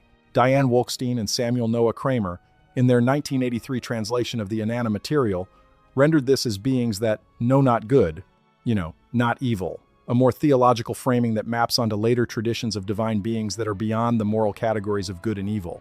Jeremy Black's later translation, working with more complete grammatical understanding of the Sumerian, preferred a rendering closer to the sensory experiential register, beings that do not perceive the difference between pleasurable and painful states. The difference matters. Beings that transcend good and evil are a familiar theological category, appearing in various forms in Gnostic literature, in some Buddhist descriptions of enlightened states, in Nietzsche's philosophy. Beings that lack the experiential apparatus for distinguishing pleasurable from painful states are a different and more specific description, one that does not map onto any familiar theological category, and that sounds more like a description of a functional property of a specific type of entity than a theological claim about moral transcendence. Which translation is more accurate is a question that requires detailed engagement with the Sumerian original and with the broader context of how the vocabulary is used elsewhere. Black's preference for the sensory experiential rendering is based on that kind of detailed engagement, and it is the reading that is most consistent with the overall character of the Gala descriptions: functional, specific, operational, rather than theological. The debate is ongoing, but it illustrates something important about the study of these texts. The translation choices are not neutral. They either move the descriptions toward familiar theological categories, which makes them more accessible but potentially less accurate, or they preserve the specific, unfamiliar, operationally precise character of the originals, which makes them harder to place within existing frameworks but potentially more accurate. The most honest scholarship tends toward the latter. The most accessible popular treatments tend toward the former. And the ancient astronaut tradition, counterintuitively, sometimes does better at preserving the specific and unfamiliar character of the originals than the popular religious treatments, precisely because it is not trying to map the descriptions onto familiar theological categories. There is one more set of texts we should look at before we conclude a set that has received less attention in the popular literature than the more famous texts we've discussed, but that contains perhaps the most philosophically complex description of the relationship between human minds and the divine messenger beings. This is a group of texts known collectively as the wisdom literature of Sumer, and specifically, a section of that literature associated with what scholars call the dialogue texts, texts that appear to record conversations between divine beings and humans, or in one remarkable case, between a human mind and its own divine guide. The last category is what we need here. There are a small number of texts in the Sumerian corpus that describe what appears to be an internal conversation, a dialogue between a human and a being described as their Dingir personal god, their individual divine guide or divine aspect. The concept of the Dingir personal god is a specific Sumerian theological category. Each human being has associated with them a specific divine being that serves as their individual guide, advocate, and interface with the divine hierarchy. The Dingir personal god is not one of the 6 categories of divine messenger beings we've examined. It is a different kind of being, smaller, more personal, specifically associated with one individual. But the descriptions of the interaction between a human and their Dingir personal god in the dialogue texts have properties that resonate with the descriptions of the Sukul and the 7 Igigi in specific ways. In the dialogue texts, the human speaks to their Dingir personal god, and the Dingir personal god speaks back. But the conversation is not described as taking place in the external world, not as a dream vision, not as a physical encounter, not as a divine apparition in the ordinary sense. The conversation takes place in what the texts describe as the inner space of knowing, the cognitive interior of the human. The Dingir personal god is, in these texts, a being that exists in the interior space of the human mind, not as a product of the human mind, not as an imaginary construction, but as an actual presence within that space. A presence that the human can converse with, that can give advice, that responds to the human's thoughts and concerns, and that has a perspective that is not identical to the human's own perspective. This is a description of something that contemporary psychology would call, variously, internal dialogue, active imagination, in Jung's framework, or dissociated cognitive function. The contemporary psychological frameworks explain the experience of conversing with an inner voice or figure in terms of the human mind's capacity to generate internal dialogue and to represent different aspects of itself as figures that can converse with each other. The Sumerian framework is different. The Dinger personal god is not described as an aspect of the human mind. It is described as a divine being that is present in the human mind, genuinely present, actually there, with its own knowledge, its own perspective, its own properties that are different from the human's. The human does not generate the Dinger personal god. The Dinger personal god exists in the human's interior cognitive space as a genuine other presence. The difference between these two frameworks, the psychological framework that reads the inner dialogue as a product of the mind's own generative capacity, and the Sumerian framework that reads it as the presence of an actual other being within the mind, is not resolvable by the available evidence. The experience of inner dialogue that feels like encountering a genuine other could be either, and distinguishing between a mind's own generative product and a genuine other presence within the mind is, as contemporary philosophy of mind is increasingly aware, not a trivial distinction. But the Sumerian dialogue texts describe the experience from the inside with the same specific, property-first language that characterizes the divine messenger descriptions. The Dingir personal god in the interior cognitive space has specific properties. It knows things the human doesn't know. It maintains a perspective that corrects the human's perspective. It is consistent across different internal encounters. The being that is present in the conversation today has the same character as the being that was present in yesterday's conversation. It is not generated fresh each time from the human's current emotional and cognitive state. It is persistent, consistent, specific. Persistence, consistency, and specificity across encounters.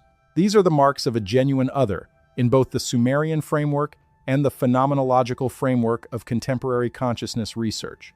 Things that the mind generates from its own current state tend to vary with that state.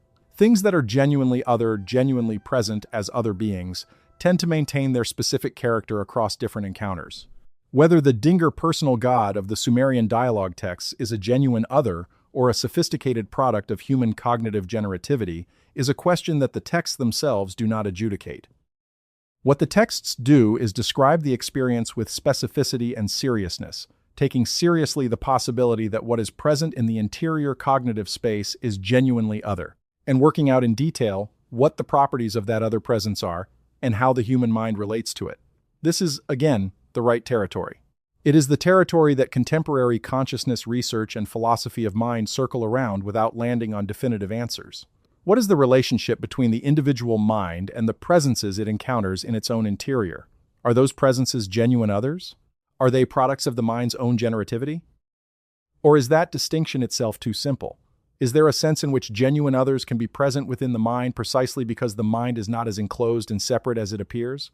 The Sumerian tradition had a position on this. The mind is a space that is inhabited not only by the human's own cognitive processes, but by divine presences that are genuinely other. The Dinger personal god is present. The seven Agigi can enter and reflect the mind's contents. The me carriers modify the ambient conditions within which the mind operates. The divine beings are not separate from the human mind's interior, they are present within it. This is a philosophical position that is unfamiliar in the context of the modern Western tradition, which tends to regard the individual mind as fundamentally enclosed a private space into which other beings cannot enter. But it is not unfamiliar in the context of the contemplative traditions of Asia, which have extensively developed accounts of the relationship between individual consciousness and presences that are simultaneously within and beyond that consciousness. The Sumerian tradition appears to have worked with a similar framework, arrived at independently or through a source tradition that we cannot now identify, and described with the specific, operational, property-first language that is the characteristic mark of Sumerian intellectual culture. The 6 categories of divine messenger beings, the Dingir personal god, the framework of prior knowing, and partial knowings. These are not the cosmological furniture of a primitive religion, waiting to be replaced by more sophisticated theological frameworks. They are sophisticated intellectual attempts to describe something real about the relationship between individual human minds and a larger field of knowing in which those minds participate. Whether they are accurate descriptions of that relationship, whether the framework they embody is correct, is a question that the available evidence does not answer. but that they are serious attempts at accurate description by intellectually sophisticated people working with the best tools available to them is not in serious doubt. The tradition deserves to be read with the same seriousness it was produced with. And that means reading it not as mythology to be decoded, not as proto-religion to be traced forward into more familiar traditions, not as primitive speculation to be superseded, but as what it is. An account of what a sophisticated tradition believed was real about the divine beings that interface between the total field of knowing and the partial knowing of individual human minds. The account may be wrong. Sophisticated traditions can be wrong, but the sophistication itself demands engagement. And the specific claims, the operational properties, the functional descriptions, the details of what these beings can and cannot do, how they are perceived, what happens in encounters with them demand to be read as claims rather than as metaphors. What did the Sumerians know? What were they describing? What exists at the interface between the total knowing and the individual knowing? These are the questions the tradition raises.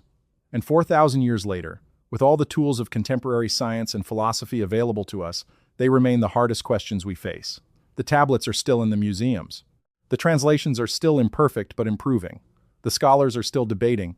The answers are still not final. And somewhere in the southern Iraqi soil, where the Tigris and Euphrates carry the memory of the civilization that first systematically described the beings at the interface between the cosmic knowing and the human mind, more tablets are still buried, more descriptions, more operational specifications, more careful, specific, property-first accounts of entities whose properties we still cannot fully explain, still waiting to be found, still waiting to be read, still waiting to be understood.